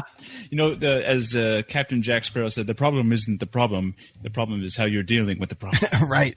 But okay, so then, I talked to Real Dirty Harry, and, he was having a tough time with this because, like, he's an honest dude. He's like, I don't want people to think I'm a piece of shit. This will probably be good for him. Yeah. Seriously. Honestly, like, it's the reaction that Madlight is way more damning than any review he could have done. Like, dude, you just exemplified what kind of business you're running, and it's not one that people are going to like. Yeah, just your drama. Go ahead, Nick. And the video is out, and it has been released, and everyone has seen it. And I haven't seen it. he's buddies with the guys over at Cloud Defensive. Like, he knows them on a personal level. As I understand it, yeah. And it shows in the video a little bit, but it's not like he mistreated the Modlite in any way. Like, he purchased it with his own money. He treated it the same way that he treated the Cloud Defensive, and I actually thought it came out looking really good. Yeah. I was like, damn, that Modlite did real well. Like, I don't understand what they're upset about. I would buy that. Oops. Yeah. Yeah, that's what I was thinking too. I was like, both lights did awesome. Yeah, nothing about that made me not want to buy the Modlite. No, but their response certainly did. But then finding out that that's what they had freaked out about, I was like, oh, well, maybe I wouldn't buy a Modlite then. Yeah. So, yeah, I don't know. It's like, what a insane reaction It's to a hilarious. non-issue. And I'm going to be honest. Real Dirty Harry might not feel this way, but I kind of hope that they don't back down and they just keep digging the hole deeper. Well, I logged into one of my other Instagram accounts to take a look at them, and they have completely walked it back, except for in their story, they posted a picture of a Instagram like notification with $signs behind it, but they didn't tag anybody, and there was no. But yeah, they've totally walked it back a little bit, but just like and grow up. Like, it must suck to be that insecure. It is. It's really hard. Yeah, and honestly, like, You know what you should do what? if you're that insecure? Yeah, What? I know how you can make it all go away. Is it with a bullet or shell? A taste test. A taste testing. Jeremy is offering services. He still needs to stay stateside. So, in my humble and personal opinion, I don't give a Dude, right? That's kind of how I feel. I'm like, I just don't care. Yeah, it's like if this is what counts as news these days, then maybe the media is the enemy. The media is definitely the enemy. Man, no, I'm just happy for a distraction. I'm just happy to see something that's not election or COVID related. Oh my God. Let's see. Okay, so Roden says, Shawn, one question. If a product malfunctions or sucks, do you approach the company before talking about it? Let's see. It kind of depends. It does kind of depend on the... okay. And what the malfunction is? I'll tell you a couple that have gotten us in hot water. So we tested the magwell adapter from Stern Defense, for the 9mm Glock mags. Mm-hmm. And at the end of the video, like, I think we both had picked that was our favorite. Yeah, we gave it a good review. I think I picked the other one so that it was a little more. Okay, but neither of us had anything negative to say. No, really. like I liked it. I liked a couple things more about it, but it had some failures while we were filming, and Aaron edited those failures into the video. Right, and we want to show them. Yeah, but because we were like, that's what happens. Yeah, sometimes a couple different things happen. We put it in the video. We talked about it, and at the end, we were like, hey, they both have good things, they both have bad things, but the one that I prefer personally is the Stern Defense, and Nick preferred the other one, and they were pretty livid about that. Like, it led to a lot of drama behind the scenes here. But I was like, look, like, it was just a couple malfunctions, like, big fucking whoop, doesn't matter. And everything's good now, and like we still work with them on other things, but like it was just, stuff like that. Now, the Digi-Trigger, we had a ton of problems with that, and we filmed all the video, and I got back and sent them a message. I was like, hey, we ran into some crazy here. Please advise, like, at this point, like, this is not a video as much as it's just not working. And he said, okay, well, no problem. We have that. He got some information from me, and he said, we've had problems with that bolt carrier group before. Let me send you one of our bolt carrier groups just to get rid of that. So we put in the normal malfunctions that we were having, and then we took their new bolt carrier group and we added that footage in, and it completely fixed everything, and it was fantastic, and everything was great. And that company was actually really happy with the video. And, I think, we always give a chance when we think that it deserves it, right? Like the Digi-Trigger was giving us tons of problems. The Stern Defense just gave us a couple problems in very specific scenarios. Yeah, and we didn't think it was a big deal. No. But we will always. I had that Sadlac mount on my M1A, and I had to. It wasn't. It was like way not holding zero, and I just took it off and had to. I went back and went step by step, remounting it exactly how they say, and lo and behold, it held zero then. Mm-hmm. So yeah, there's a lot of factors you have to take into account.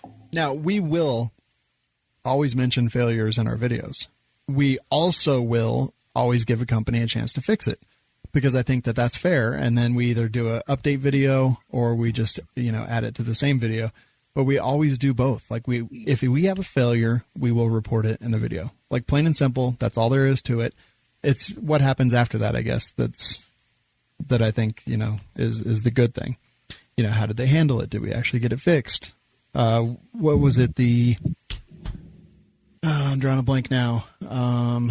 Sylvan Arms folding stock adapter, the Gen 3. Yeah. We tested the Gen 2. We had some critical things to say about it. They said, okay, no problem. We've got a new version coming out that fixes all that. I recently tested it, and sure enough, fixed it all. And I'm like, okay, that's freaking awesome. I had that mag carrier. Oh yeah, years and years ago. That guy was not happy. Where I dropped it and it shattered. Yeah, he was so mad. There was that one rifle I had with the side charging handle, American Defense, or I don't know if it was American. Is it that Bulldog one? No, it was a different one. And every time, so you charge one it, you could lock it back, and if you didn't push the side charger forward after it was locked back, if you released it, if came by and just slammed your thumb as it rode past your I'm like, you could change this. They're like, no, you're not using it as it's intended to be used. I'm like, okay, well, I thought I'd let you know before I release this video. Yeah, I don't know how we got on this, but what are we talking about? I was. Yeah, I don't remember actually. Oh yeah, that's right. Roden asked if we give the company a chance. Yeah, but we still report our failures. Like, we always give them a chance to fix it or do whatever, but we also always report the failures. I mean, did you talk about how Sylvan Arms made so many changes based on what the issues you had? Yeah, they fixed them all too. All the cons that we had, they fixed them. There's a couple material, it's made out of aluminum instead of steel, the Law Tactical, and that stuff. They're just not going to change that, because that's how they charge $180 compared to $250. But the functional issues they made better or fixed. Anyway, that's the drama going on there. Anyway. We watched a company have a complete meltdown over a picture with no context. And So send us the lights, Modlite. no. There's companies that are blacklisted from our show, and we like shooting in general, and that is one of them. Like I kind of like firing customers. Oh yeah, like companies, like we have companies that we will never talk to again, Geisley. And it's funny because every time we talk about that situation on the show, I always have industry friends like text me and be like, "Hey man, I can make an intro for you. Like I'm sure that everything's fine." I'm like, "No, like 5 chances is enough." Right. And I guarantee you. I guarantee Honestly. after tomorrow I will get texts from our industry friends talking to what's wrong with Geisley? Like, nope, we've covered it in detail. Next story. Moving on from that train wreck. So today was the first day of an exciting little case that's going in front of the Ninth Circuit Court of Appeals. And I'm, of course, talking about Miller versus Bercera. So this is about the California assault weapons ban. And depending on where it goes from here, I don't know. It's kind of exciting. So Firearms Policy Coalition is kind of leading the charge on this one. They're saying that the hearing today is evidentiary hearing in Miller versus Bercera went well. Tomorrow morning, there will be a short scheduling conference. 7 witnesses remain, and the hearing will continue and hopefully wrap up late this week. So hopefully by the end of the week, we'll hear something. And if many of you may not know this, but Judge Benitez, or Saint Benitez, as many of us refer to him as, is the pro-gunniest judge in the Ninth Circuit Court of Appeals, and he is seeing this case. And, you know, I think he put the stay on California's assault weapon ban originally before they requested to stay on his stay. Hey, Savage. Yes. I don't consider him a gun-friendly judge. I consider him a constitutionalist who specifically goes by the Constitution and what it says. I don't care if he's like for or against guns. We'll call them sporting rifles too. Thanks, pedantic man. Okay. I don't think he's a pro-gun. Like he's jurist. ruled very pro-gun in his past rulings. Okay, yes, maybe Also he's pro-freedom. Maybe he's pro-freedom too, but for the purposes of this, he's pro-gun. And so I think that the ruling will be heavily in our favor.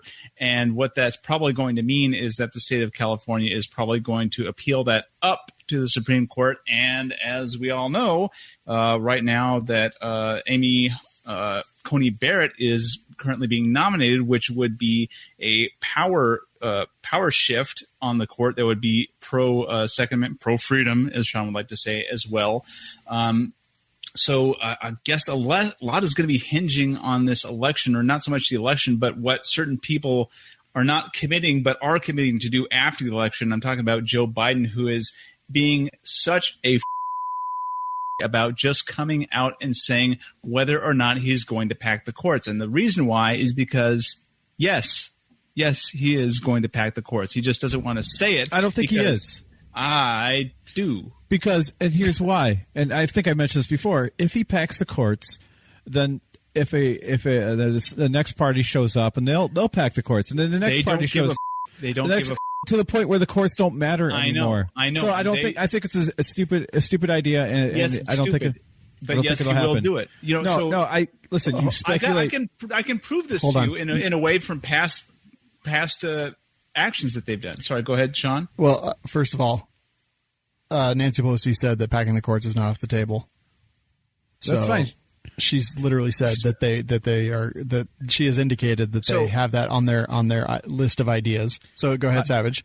So back during the Obama administration, and you should remember this, is the Democrats were frustrated because the Republicans were not allowing a lot of their judicial seats to go through. So what they did was they got rid of the filibuster for nominating judicial seats. Mm-hmm. And so it's the same kind of thing here. You know, they didn't give a back then, but then now once the Republicans have been ramming through all these judges without letting them have the filibuster to block them, they're going to do that same again because they're that stupid that they want things now. They don't care what's going to happen 2 or 4 years down the line. They just want to score as many political points as they can, even though it totally disrupts the system. So yeah, I do think they're going to back the courts because they've been promising and saying that they will. But then they back up and say, well, I'm not going to say I am unless the Republicans go through this confirmation and we lose or, and we win, the presidency. So, yeah, I think he is going to totally pack the court.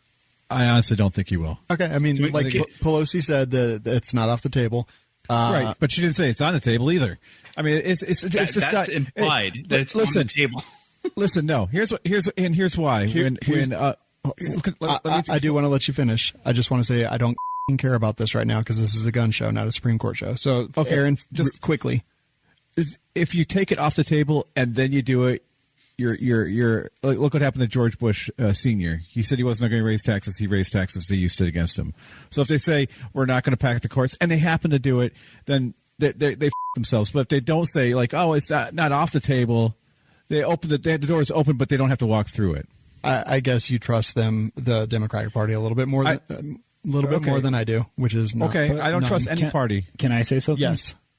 If something is not off the table, it is literally on the table. Yes, I agree. Yes. And something being on the table doesn't necessarily, like Aaron is saying, mean that they're going to do it. Right. But it means that it is an option. Yes. I just wanted to clarify that. Okay. All options are there. Yes. Okay, Savage, the floor is yours.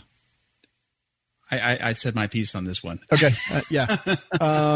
And it'll be interesting to see where it goes from there. Next story. Next story. Actually, before you do, since we were talking real quick about Miller versus Bercera, there's a company doing a lot of great things in California for gun owners. Would it be Franklin Armory? It is Franklin Armory. Yeah, I knew it. Yep. Shawn, I'm gonna let you finish. Thank you. But Franklin Armory had the best music video of 2007 or whatever that was. You went with music video. Thank you, Kanye. Yeah, it was a music video award, right? Yeah, but I mean, I have no idea. You couldn't have been like they had the best binary trigger of 2007. I don't know. Is that the Taylor Swift Kanye thing? Yeah. But I like the idea of them having a music video. Was that also when Kanye was like George Bush? Firearms, you got to have a music video now. George Bush doesn't like black people. No, that was a Hurricane Katrina thing. Oh, that was but it was Kanye West. And Mike Myers. Mike Myers is just all just like he's like I can't even go into America now. Canadian. So anyway, Franklin Armory, they have binary triggers. They've got them for. Let me just read you a list here. They've got the binary triggers for Ruger 1022s. ARs, clearly, a couple different versions, a curved trigger and a flat face trigger. They've got them for the AK. They got them for B&T if you're posh AF. CZ Scorpions, HK, MP5, and the ACR as well, with new stuff kind of being released all the time. They've also got a bunch of guns. They've also got some T-shirts. They also have T-shirts. And hats. They're doing a lot of good work in California. And speaking of that court case specifically, go check them out, franklinarmory.com. Coupon code is WLS10. Whether it's a binary trigger, a gun, whatever it happens to be, go check that out. Savage, okay, next story. By the way, I voted for Kanye. I'm sorry. You should all vote for Kanye. I won't. It's too important. I might vote for him. Yeah, it is important. To piss Shawn off. It is important. You know why? Because if Kanye wins, it'll be everybody's birthday. Aaron, you absolutely should vote for Kanye. Please do. I might. Yeah. I don't believe that you will. I voted for Kanye twice. I found all those ballots in the ditch. I just filled those out. Oh, God. Yeah, I honestly, yes. I would rather you vote for Kanye than Biden. I'm voting third party, dude. If it's Kanye, but it's probably going to be JoJo. Yeah. Go to Joe. What a waste. I love JoJo's. Those things are so good. Mm-hmm. Tasty and freedom. Okay, Savage, next story. All right, I'm going to move on to this one here in regards to Michigan. So in response to the Michigan militia, whatever these guys belong to, the governor of the governor of Michigan actually put a ban on carrying guns in polling places.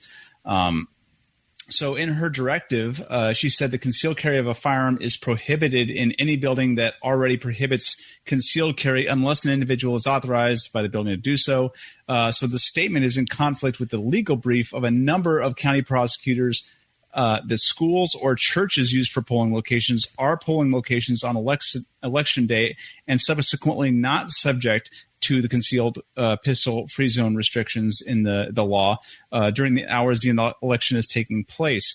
So there's nothing in Michigan statutory law or the Constitution that gives Benson the authority to issue such an order, but she's saying we're going to go live anyways. So right now, MCRGO is suing her in order to prevent that from happening. I mean, did you say Benson? That's what it says, right? Benson? But isn't Whitmer the governor? Yeah, Whitmer's the governor. Oh, Secretary of State. Sorry. Secretary of State. Benson, the dude that's like a gumball machine? What you mean, the butler? Yeah, but he became like the like vice governor in the show towards the end. So the Michigan Secretary of State Benson. So let's see. They placed a lawsuit against Benson to stop enforcement of Whitmer's unlawful order banning guns in polling places. Yes, correct. Thank you. Thank you for the clarification. Yeah, no problem. I can read Reddit too. Whitmer is a tyrant. I completely agree. WLS Ancient One. And it really sucks that these did that because it gives her so much coverage now, like left, and right coverage, because it makes the right look totally insane to have done that. And so people are going to be defending her more, even though what she's doing is completely. And what do we do with tyrants in America? I'll do it again. Yeah. She's insane. Actually, Savage, I am interested in the Section 230, by the way. Okay, Section 230. So it's not specifically gun related, but it's freedom related, and yes. it is gun related in the fact that it affects us very much. Okay, all right. So we can hit that one up too. So this week was interesting in regards to what social media companies have decided to do. So Twitter, as a story was being released from the New York Post about Hunter Biden and some highly illegal also possibly involving his dad. Yep. Twitter immediately banned they banned the New York Post's Twitter account, and they banned any account that was linking to that specific story. And the cover that they're using for that is called under Section 230 of the Communications Act of 1934, the Communication Decency Act of 1996, which was formerly, added on to the Telecommunication Act of 96, and like what I said before, 34. What it does is it provides immunity from liability for providers and users of an interactive computer service who publish information provided by third-party users. So this is like comment sections, or like if you're on Twitter and you're a Twitter user, they're saying it's weird because all these media companies are trying to play the line between publisher and what's the other thing? Content creator. Publisher and platform. Platform. Thank you. So they're trying to play this line so they can get protection under both, but they aren't. Like if you're a publisher, then you are specifically responsible for what people say in your venue. If you are what were you saying? A platform, then you aren't necessarily responsible for what's going on your platform, as long as you do due diligence to remove anything that's blatantly illegal. Well, okay, so 230 basically, it removes. Let's see, let me read it specifically. It removes, it grants to Good Samaritan companies, whatever, protection from civil liability for the operators of interactive computer services and the removal or moderation of third-party material that they deem obscene or offensive, even of constitutionally protected speech, as long as it is done in good faith. And I think this is one of the important clauses here is, if they disagree with it politically, they're removing it. There's no reason. This is real. Like, this is a Hunter Biden laptop, and they're able to remove that data. There's a doctor that works for the federal government that made a statement on COVID, and they removed a doctor's statement on COVID. His statement was masks don't work. That was his statement. Well, you're not a doctor, and he is. So yeah, I think there's a lot of doctors who say. I mean, the head of the CD or the. And you think they should be silenced? I think false and dangerous information should not be provided. Yeah, and Dr. Aaron, what gives you the right to say it's false and wrong? Because the CDC says it's false and wrong. The head of the the CDC said a lot of incorrect things during the course of COVID. And the person who's the most expert on infectious diseases says he's wrong. Who's that? Says, Fauci. Fauci says he's the most Fauci? Yeah, thank you. So Fauci I mean, so he says that masks work, and gives you a list of reasons why. And then so if this guy's like, and this other doctor has different results. Back originally, if you go back far enough, Fauci said that masks were bad. That is true. Actually, I've seen that too. But then testing has proven that they're not. Well, the reasons Fauci said they were bad was because people who don't wear masks properly. You got people wearing the same mask for the last 6 months. I would wear a mask for 2 days in the hospital. You know what I found out? It makes me touch my face 1,000 times in an hour, and it completely defeats the purpose of the mask. So, Aaron, my point is not that the guy was wrong or right. My point is that an alternative viewpoint from a scientist that studies these things, that works for the federal government.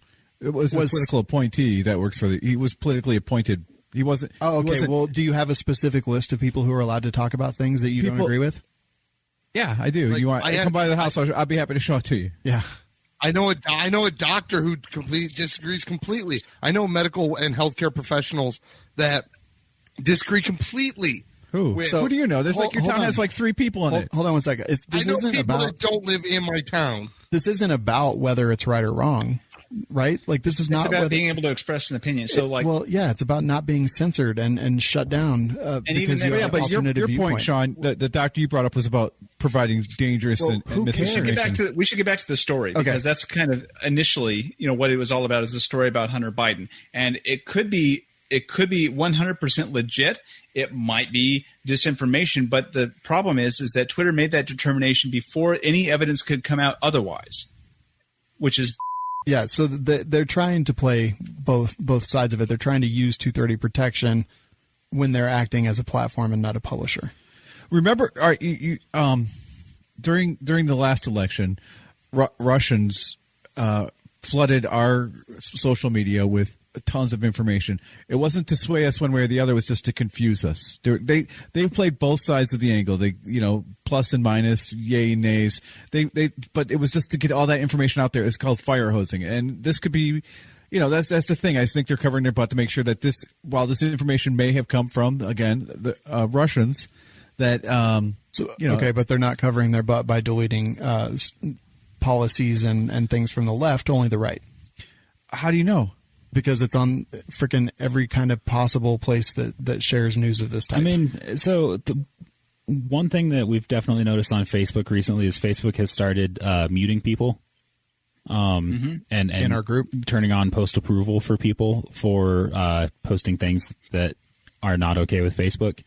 And at first, that's fine. It used to be that if somebody got in trouble for posting something, it was like a picture that had a in it or something, And you're like, yeah, okay, sure. But now a friend of ours posted a photo of a plate carrier laid out with a Hawaiian shirt, laid out inside of it. Yeah. And like that got him a 30-day ban. 30 days? 30 days? Yeah, that got him a 30-day ban. 30-day ban. 30 days in the hole. Because they said that it was racist or racially insensitive. Yeah. The number of people. That's some commie right there. Yeah, the number of people who have had post approval turned on by Facebook, where like everything they post, we have to go in and look at it and say that it's okay, and that it doesn't have content that violates Facebook's rules is incredible. Like it's a bunch of people. Yeah, and most of them. It's a sliding scale on what. And it changes every freaking day on what is allowable and what's not. And you can make the argument that it's a private company, and great, fine. Well, but the rules aren't clear. Like nobody knows what the rules are. It's whatever whoever is reviewing the stuff decides. The rules are clear. They're playing both sides. They're playing both sides, and nobody's doing anything about it. And Aaron was talking about the Russians and fire hosing and yada yada yada. But the whole thing with the Hunter Biden, they're like, well, this is information that was got through a hacked computer, and that's the reasoning they're trying to use behind silencing it. But when Trump's tax returns got hacked and stolen. They blasted it out there and let it go, even though that was a hacked document. That there is the best example. Actually That's illegal. True. It's true. It is. So And Trump's I'm not taxes. a Trump defender, but that is true. Trump's taxes, which were gotten through nefarious means, were completely allowed to be shared far and wide on all the social media platforms. But the Hunter Biden laptop that he left somewhere, and somebody hacked into it and found all these emails and pictures. I think he left it at a repair shop. Oh yeah, but didn't have permission. Whatever. But it was still it was hacked. It was given out by Russian sources, though, to Rudy Giuliani. Let's be honest here. No, it Yes. was. Aaron, as soon as he didn't come pick it back up, it became the guy's property. So you can't hack your own property, dude. Aaron, do you believe in vaccinating your kids? Yeah. And are there people out there that don't believe in vaccinating their kids? Yeah. And There are also people that believe the Earth is flat. okay, and do you think that people who don't believe in vaccinating their kids and people that believe the Earth is flat should be able to post on the social media platforms that have dominated everyone's lives? I'm gonna answer your question in a second, but first I'm gonna ask Jerambe a question. Jerambe, if you see you give me a second. Jerambe, if you see a store that says no guns allowed, are you gonna shop there? No. Okay. Thank you. Okay, but what Because if I have other options? What if all the stores say no guns allowed? You can If it's order a things monopoly, online. Oh, it's the okay. only store that's available. Yeah. What if it's only Walmart? There are 5 Walmarts in your town, and they all have no carry signs. Then don't shop there or don't carry there. There's your options. Okay, so getting back to it, do you think that what happens when that becomes the public square, the place where you can go, Public the only venue. place you, Yeah. but not a public venue, the quote unquote public square for the town crier, so to speak. I've seen you on your phone probably 90% of the time, Jeremy. I think you can call people and text people just as easily as you can go on Facebook and do the same. Not with the same reach. Not even close. as long as Why do you need to reach people that you don't know as an individual? okay, so Why not? We like shooting. They That's a business. It's different than an individual. I just had a daughter. I could put one photograph up of my kid and say, "Hey, I had a kid," Right. and then all the people that are my friends and old military buddies and cousins and yada yada yada see that instead of having to text them individually. You can do mass text, but my point. I think. Do you know how many people that is? Okay, now answer my question. Okay, what was your question again? I'm sorry, we went on a diatribe. Yeah, let me think here. Do I think they should be able to post on something that doesn't belong to me? I don't own it. They can post whatever they want. But do you think they should be silenced because Twitter, Facebook, and Instagram disagree with what they're saying, or do you think they should be silenced? In my personal opinion, I think they should be punched in the face. In honesty, Answer my question, please. They can Yes do whatever they or want. No. Should can they do be whatever the fuck silenced? they want. Should they be silenced? Do I don't run those things. I can't say that. Should they be silenced? I do not run Facebook. Should they be censored? Okay, how about this, Aaron? No. Okay.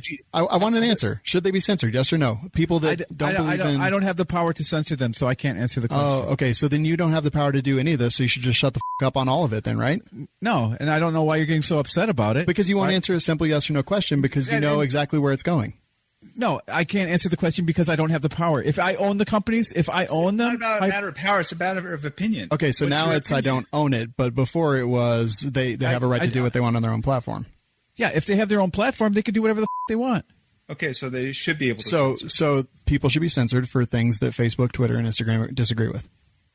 If those companies say this is our policy, then be aware of the policy before you go into. But are they allowed to change the policy on the fly and then nail you for something you did when it was cool, even though now the post that's still there, they changed the rules on you and now they ban you for it? When a Hawaiian shirt and a plate carrier is racially insensitive, or I caught a 24-hour ban for a post from March, and it was a picture of. It had not, I don't remember. It was they got me for sexually suggestive, and it was like a meme, and there wasn't even like. Was it? It was like meme? it was like a duck, and Ducks will voraciously have sex with animals. all ducks are rapists. They're Yes. rapists. Yeah, Yes. for sure. Like So, dolphins. Getting back to something actually, But that's my relevant here. point. here's the terms of agreement. Okay, I'm within the terms of agreement, but they still don't like what I said, so they throttle me or they silence me or something like that. I'm within their terms of agreement. I haven't broken their rules. I haven't put up gore or child porn or called somebody a. I mean, if I type the word, I will get zucked right now. And you just got the YouTube video zucked, by the way. Yeah, probably. So, Aaron, are guns legal in the United States? Are guns legal in the United States? Of course they are. Are Hawaiian shirts legal? I'm sorry. Yeah. Again? Are Hawaiian shirts legal? Yeah. I agree. Going through a tunnel. Is posting a picture of your plate carrier and your guns and your helmet with a Hawaiian shirt illegal? No, it's not illegal, but it may go against some of the rules of some organizations. It doesn't. It doesn't. I can assure you of that. Okay. And then, so banning somebody for 30 days because of that, you agree with that? No, I don't agree with it. I think, so you don't think they should be silenced? I listen. Here's my personal opinion: is nothing should be illegal, right? If anti-vaxxers want to walk around and say don't get vaccinated, if flat earthers want to walk around and say the Earth is flat, if people want to post pictures of guns, as long as you don't hurt anyone else, it's fine.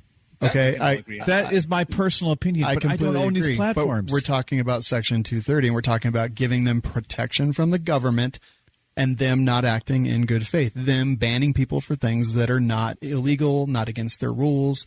Not even obscene or offensive. Like a plate carrier and Hawaiian shirt is not obscene. Yeah, I think it's dumb for them to do that. It's going to alienate people. Correct. So they should. But it's their choice to do that. They're choosing to alienate people. They're choosing to side more with the left than they are with the right. They should have. What about when they throttle political? Hold on 1 second. Okay. And they should not have protection from the government on a platform where they're making those decisions. So they're not. Are they covered under any federal guidelines besides the FCC? Section 230. Literally the thing we're talking about. Yeah, literally the thing we're talking about right now.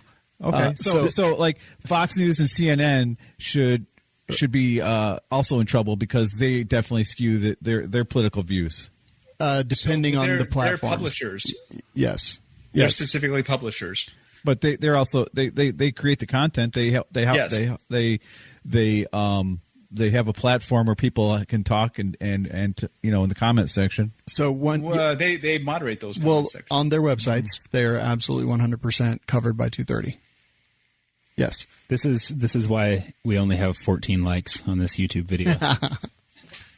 Because reach gets crushed and because we're not doing anything wrong or illegal. But oh, no, I just meant this argument. Oh, yeah, no, I totally agree with them. So, yes, I don't think they should have government protection if they choose to limit to one political ideology or one part of the spectrum. Like once they start censoring people and then calling it Section 230, that's where you have to draw the line. So they shouldn't have any government protection, which means if you remove their Section 230 protection, that they lose all of that protection and they'll be out of business and shut down very, very fast. So they can't have it both ways. They can either have the government protection and in good faith only remove some material that they deem obscene or offensive, or they can lose that all and be held liable for everything that's said on their website. And I think that that's fair. So they're discriminating against ideologies that they don't believe in, and I think that that's because they have become ubiquitous. They have become a monopoly in the communication of the country, and I think that they are helping skew elections. They're doing everything in their power to shut down conceivably what you say you believe in. Well, here's the thing: Zuckerberg hangs out with Trump all the time. So why would Zuckerberg actively work against Trump? Zuckerberg hangs out with Trump. Tell me one time. They were just together recently. And there was a meeting, I believe. It was a private meeting, and it was they've had multiple private meetings where the two just get together and they talk. You know what they were probably talking about? Things that they can do together. I don't know. I don't know. Jeremy, what were you going to say? I apologize for interrupting. You said when Google or Instagram or Twitter or Facebook or any of these companies literally shut down a politician who is using that as a platform to reach their constituents, and then all major tech companies go, nope. like that. You don't see a problem with that? That is literally the brown shirts shutting up their political opponents. I understand what you're saying. I do, but I don't see that happening. I mean, okay, here's a fun one.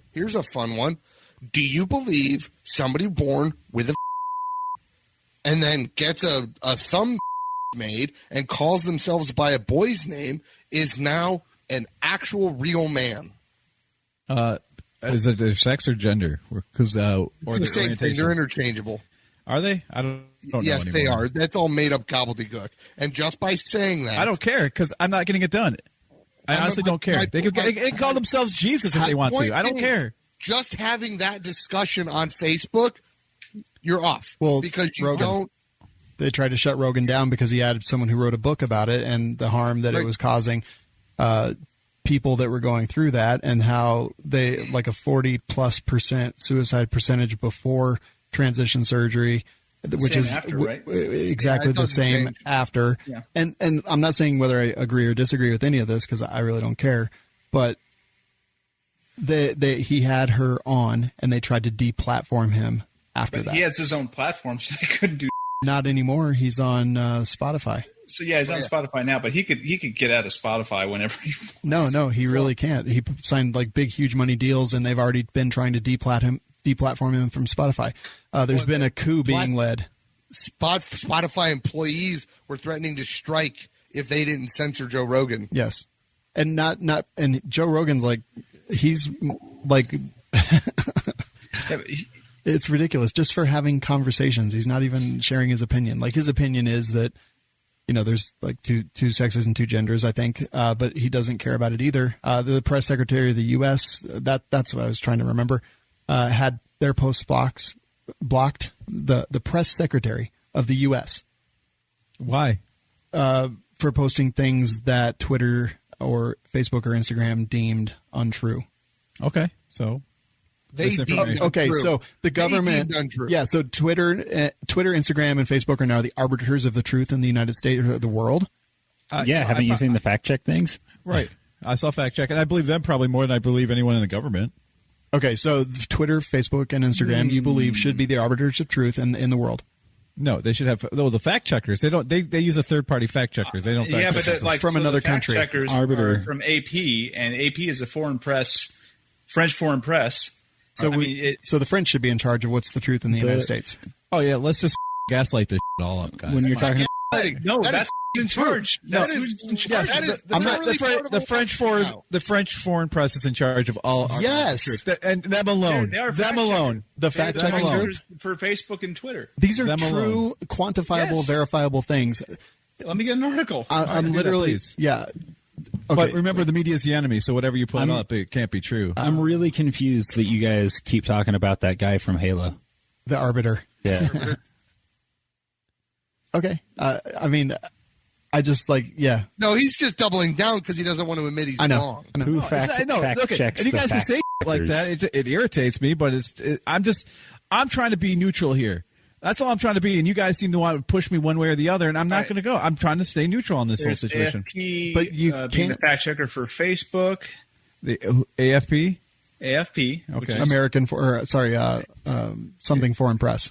Yes, it's French run, and they have a Twitter account. I'm trying to see if there's any news about them. Hold on. You say you're trying to remain neutral, but I'm asking quantifiable questions. No, you're not. You're trying to lead me to the answer or to an argument, and I'm just trying to give you the answers that I believe in, and those are I can't answer some of them. Here's the fun one. Do you believe that the Second Amendment of the United States of America guarantees private ownership of firearms? Yeah, I do. Not according to Facebook fact checkers. Okay, that's fine, but I believe it, and that's my personal opinion. My opinion. Take it off of their platform by having that opinion because it goes against their facts. What facts are they using? That because some Supreme Court justice during one of the case, a dissenting opinion said no, it doesn't. They're saying that by saying that it does, you are not correct. But we have guns, so obviously it is legal. Just fun fact that AFP is either you're missing the point altogether or you're just being stupid. What's AFP, Nick? Would you say that's agency? I don't speak French. Agency France Press. Yeah, Agency France Press. Okay. So the French... Or is it the American Foreign Press? No, it's Agence France Presse. Agence France Press. I don't know. AFP. AGENCE-FRANCE-PRESSE. And that's the group doing Facebook fact-checking. But, yeah. Who does Twitter fact-checking? Well, they have Similar a Twitter groups. account that specifically does that. So I can give you the accounts that they have. So, I mean, here's the thing. Is like the question is, should they be the arbiters of truth and have protection from the government under Section 230? I say no. And if they lost that protection, they would quickly be out of business because people use their platform for a lot of different horrifying things that would all be actionable in court. See, here's the thing: is I don't think they would be out of business. Oh, they would be. They would be sued out of existence within the first 5 years. I don't know, man. I mean, because like as you guys point out, there's no other options. There's no other Facebook out there. That's why you guys are so upset or people are upset. Let me phrase that, not you guys, but people are upset. I'm upset that they seem to be either a liberal organization or anti-Republican organization. You know, and people are upset about that because people are upset because they won't. You're either a platform or a publisher, and they're trying to play both sides. They're acting like a publisher in silencing speech or things that they don't like or they think is in wrong think, but they're claiming to be a platform and having all these protections. Can't you be both?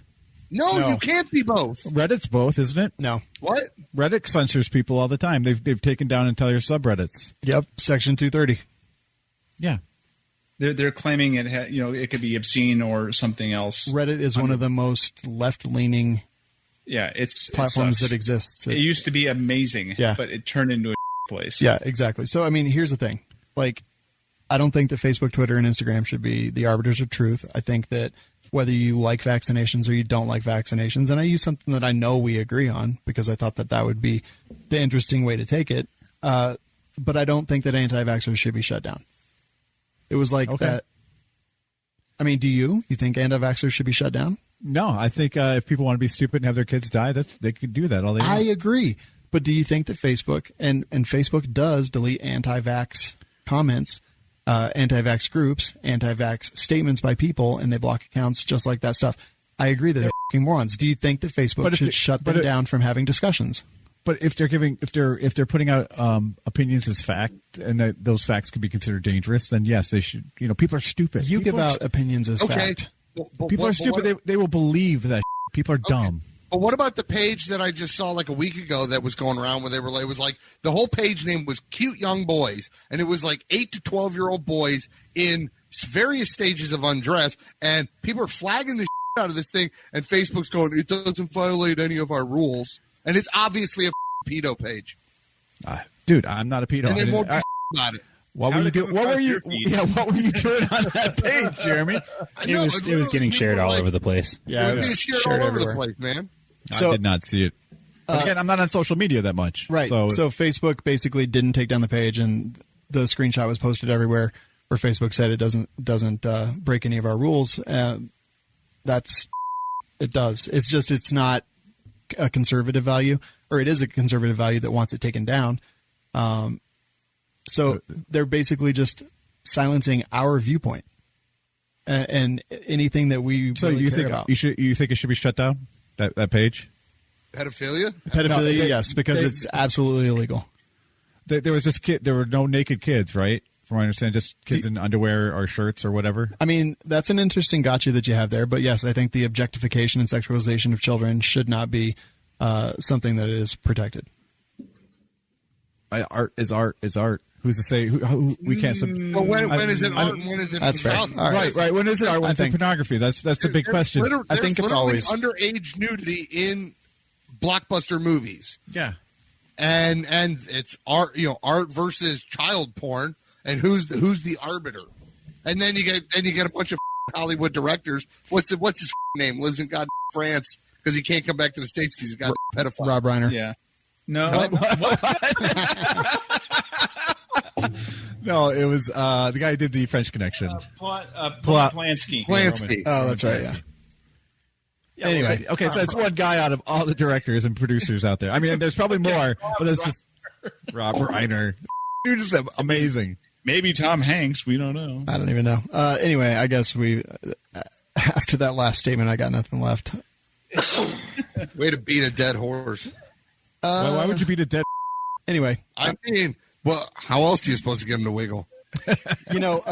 Spike Cohen, when he was on the show, he asked me a similar thing. Do I think that the government should be in charge?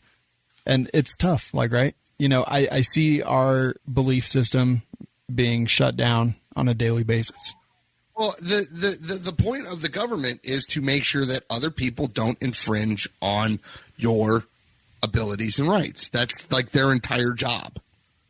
Yeah. Is so that other people don't take advantage of you or enforce their will on you where you don't have. And then the government being the ultimate, we give them the ultimate power because they're supposed to be the arbiters of what is fair and just, supposed to be.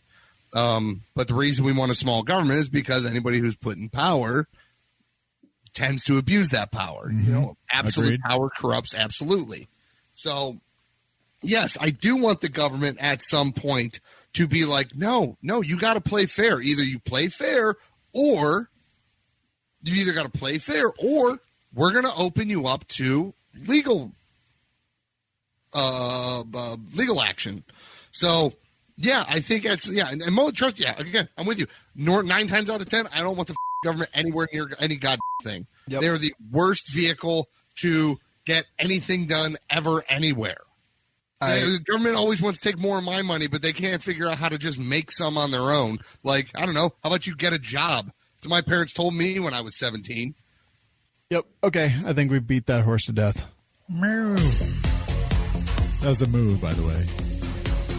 Because horses make the moo sound. I would not actually be surprised for you to argue that point.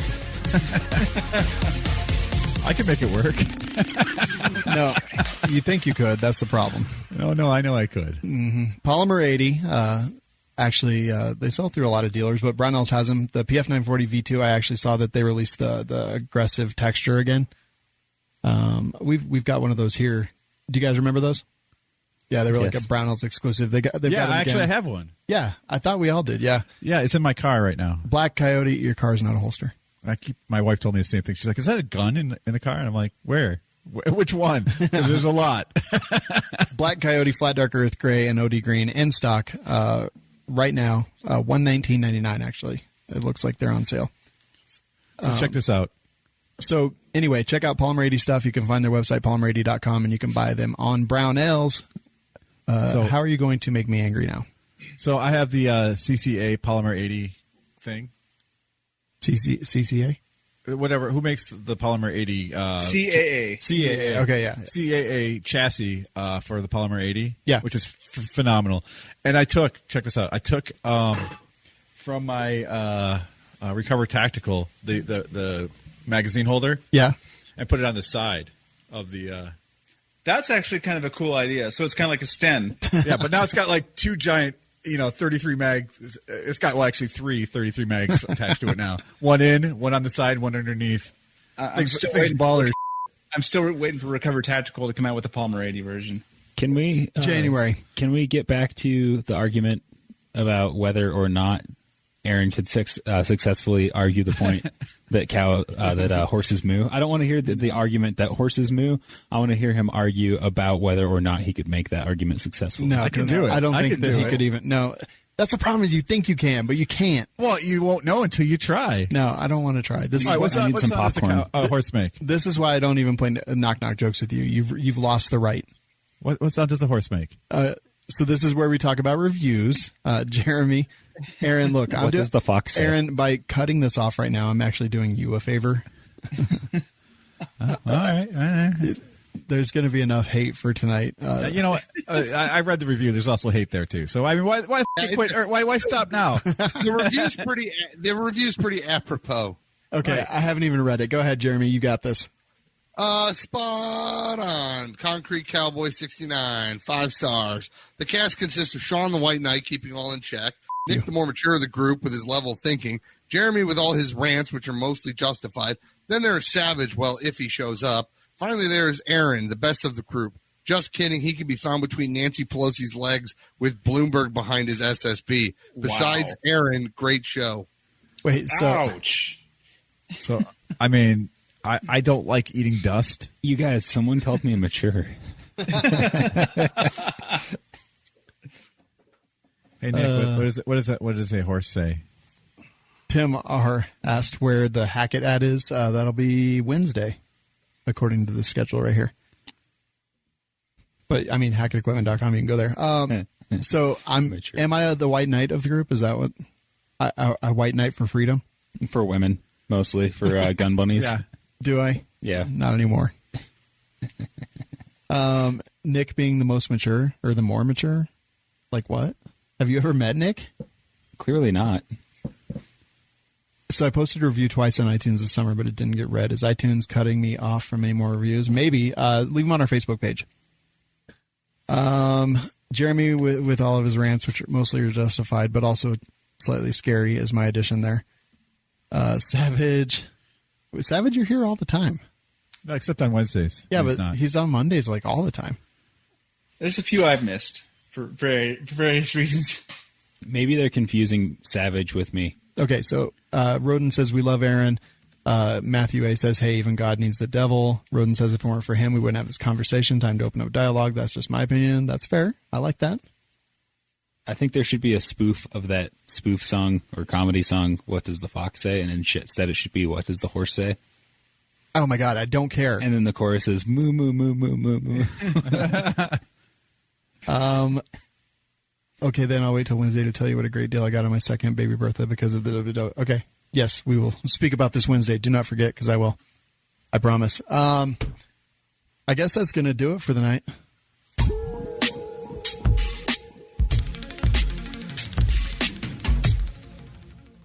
Don't forget to check out Second Call Defense. Crazy times coming. The election is just 2 weeks away, and it's going to be kind of a crazy ride. It'll be a nail biter. Yeah, it really is, I think. And who knows what happens the next day. So I would say, honestly, like, if you don't have self-defense insurance, get it. Why? That protection. What are you implying? I'm implying that if someone tries to immediate and unavoidable bodily harm or death, then you are justified. And what happens after that, I think, is the important thing. With the legal system, they're trying to make examples of people who are defending their lives against people who wish to take them from them. And that's why you need an attorney. And look, man, it's like $10 a month. Literally like $10, $12 a month. And here's the great thing, right? If the society collapses, then all the money you paid in doesn't matter. That's the price of 2 Little Caesars pizzas. Exactly. It's a good deal. Yeah. Actually, it's cheaper because you got to add tax. Oh, that's true. And I think they went up like $1. Yeah, I think it's $5.99. Yeah. Like Hot and Ready's now. Yeah, they need to be like, oh, it's the same as 2 Little Caesars. This is how Aaron argues. You could have 2 not very good pizzas. We ordered 1 pepperoni pizza. That's Aaron arguing in a nutshell right there. I actually I love am that. correct. Well, they are. They ordered 1 pepperoni pizza. So if That's actually pretty funny. if SCD is the Little Caesars of, would it be like defense? Oh, no, they're much better than Little Caesars. They are. So anyway, we like shooting.com/SCD. Get a free month for signing up. And I think that will do it for the evening. Go check out teamrubiconusa.org. Go check out shawstrategies.com. Good job, Aaron. I'm actually proud of you for that. Thanks. Because I think it's a big thing. Shawstrategies.com, gunmagwarehouse.com, and, of course, the Mag Life podcast all over the place. Join the gun-related advocacy group, FPC, doing great things in California today, in fact. So go give them just Google Firearms Policy Coalition. Give them some money, give them your support, whatever it happens to be. The suicide prevention line is 1-800-273-8255. That's 1-800-273-TALK, or you can text the number 741-741. Hey, Shawn, in the private chat, I'd Yeah. like you to click on that link. Okay, please. hold on, I will. I can't click on it. I got to pull it up. All right. You do it so we can all see. Yeah, hold on. All right, hold on. Horse. Let me add it back to the chat here. This is fake news. It is fake news. Let's watch. See? I proved my point. That was a horse mooing. Oh, you proved it that there's other idiots in the world. No, but if I posted that on Facebook and it was a lie, would you be okay with it? Yes. Yeah. You're goddamn right I would. Because it's funny. That's why. It's satire. No, because I don't care what you post on Facebook. Yeah. I can choose what I want to believe and what I don't want to believe. I just wish I could. When I was on Facebook, I just wish I could see what I wanted to see and not see all the fucking thing pops up there too. Yeah, I actually I went from spending about 6 hours a day on social media to about an hour a week. I miss people getting outraged over things that weren't true at all. I think Jerambe got into an argument about somebody having a pistol versus a firearm the other day. Yeah. Why even bother? No, pistol and handgun. Yeah. He's like, well, an AR pistol isn't a handgun because it's a pistol. What, do you hold it with your feet? I was like, the I'm like, but the guy's an idiot, obviously. Why would even, because like, but he was just so confident. Why even bother? No, you know what? At the end, he finally went, I have to concede, you're correct. And I was like, yeah. Oh, did it? Holy shit, really? On the internet? Someone conceded on the internet. That's crazy. I got 2 in a day, dude. That almost never happens. I got 2 people. Well, it's like my cousin Ben. Well, me and my cousin Ben. He's a little bit more. Yeah, he's pretty libertarian minded, but we have some views that don't quite agree. And but me and him can be pretty cordial, even if we don't agree. And he put a thing up, and it was like, the American government has spent $32 million per hour on war since 2001 or something like that. Jesus. So I did the math, and it's fairly correct. But I wanted to see what we spent on social programs an hour. And it was $137 million. So I was like, I'm like, okay, so we spend $32 million an hour, but we spend $137 million an hour on social programs and welfare and entitlements. So that 32 million number doesn't seem so big now. And he was like, good call. He goes, I didn't even think to run. He goes, it's just such a big number. It's, you're like, wow, that's amazing. And then I'm like, all right, 24 hours in a day, 365 in a year, 8,760. So what's 1.2 trillion, which is what we spend every year on entitlements and welfare and social programs, divided by 8760. It's like 136.9 million. All that really demonstrates to me? Math. That the government has too much money. All taxation is theft. We're here live every week on Monday and Wednesday night on demand every day. Go to WeLikeShooting.com/show to subscribe. Thanks for listening. Get some medical training and... Horse says move. God damn it, no. It does. It can. That'll be the name of the show. Yeah, can that be the name of the show? Horse says moo. Yeah, I'm fine with that. I put even God needs a devil. I won't do that exercise. And horse says moo. I guess that's the vote. Dead mouse. I forgot about the dead mouse. That was gross. In the course of however, like 10,000 years or 20,000 years, how long horses have been on this planet, you think none of them have ever said moo in the course of that time?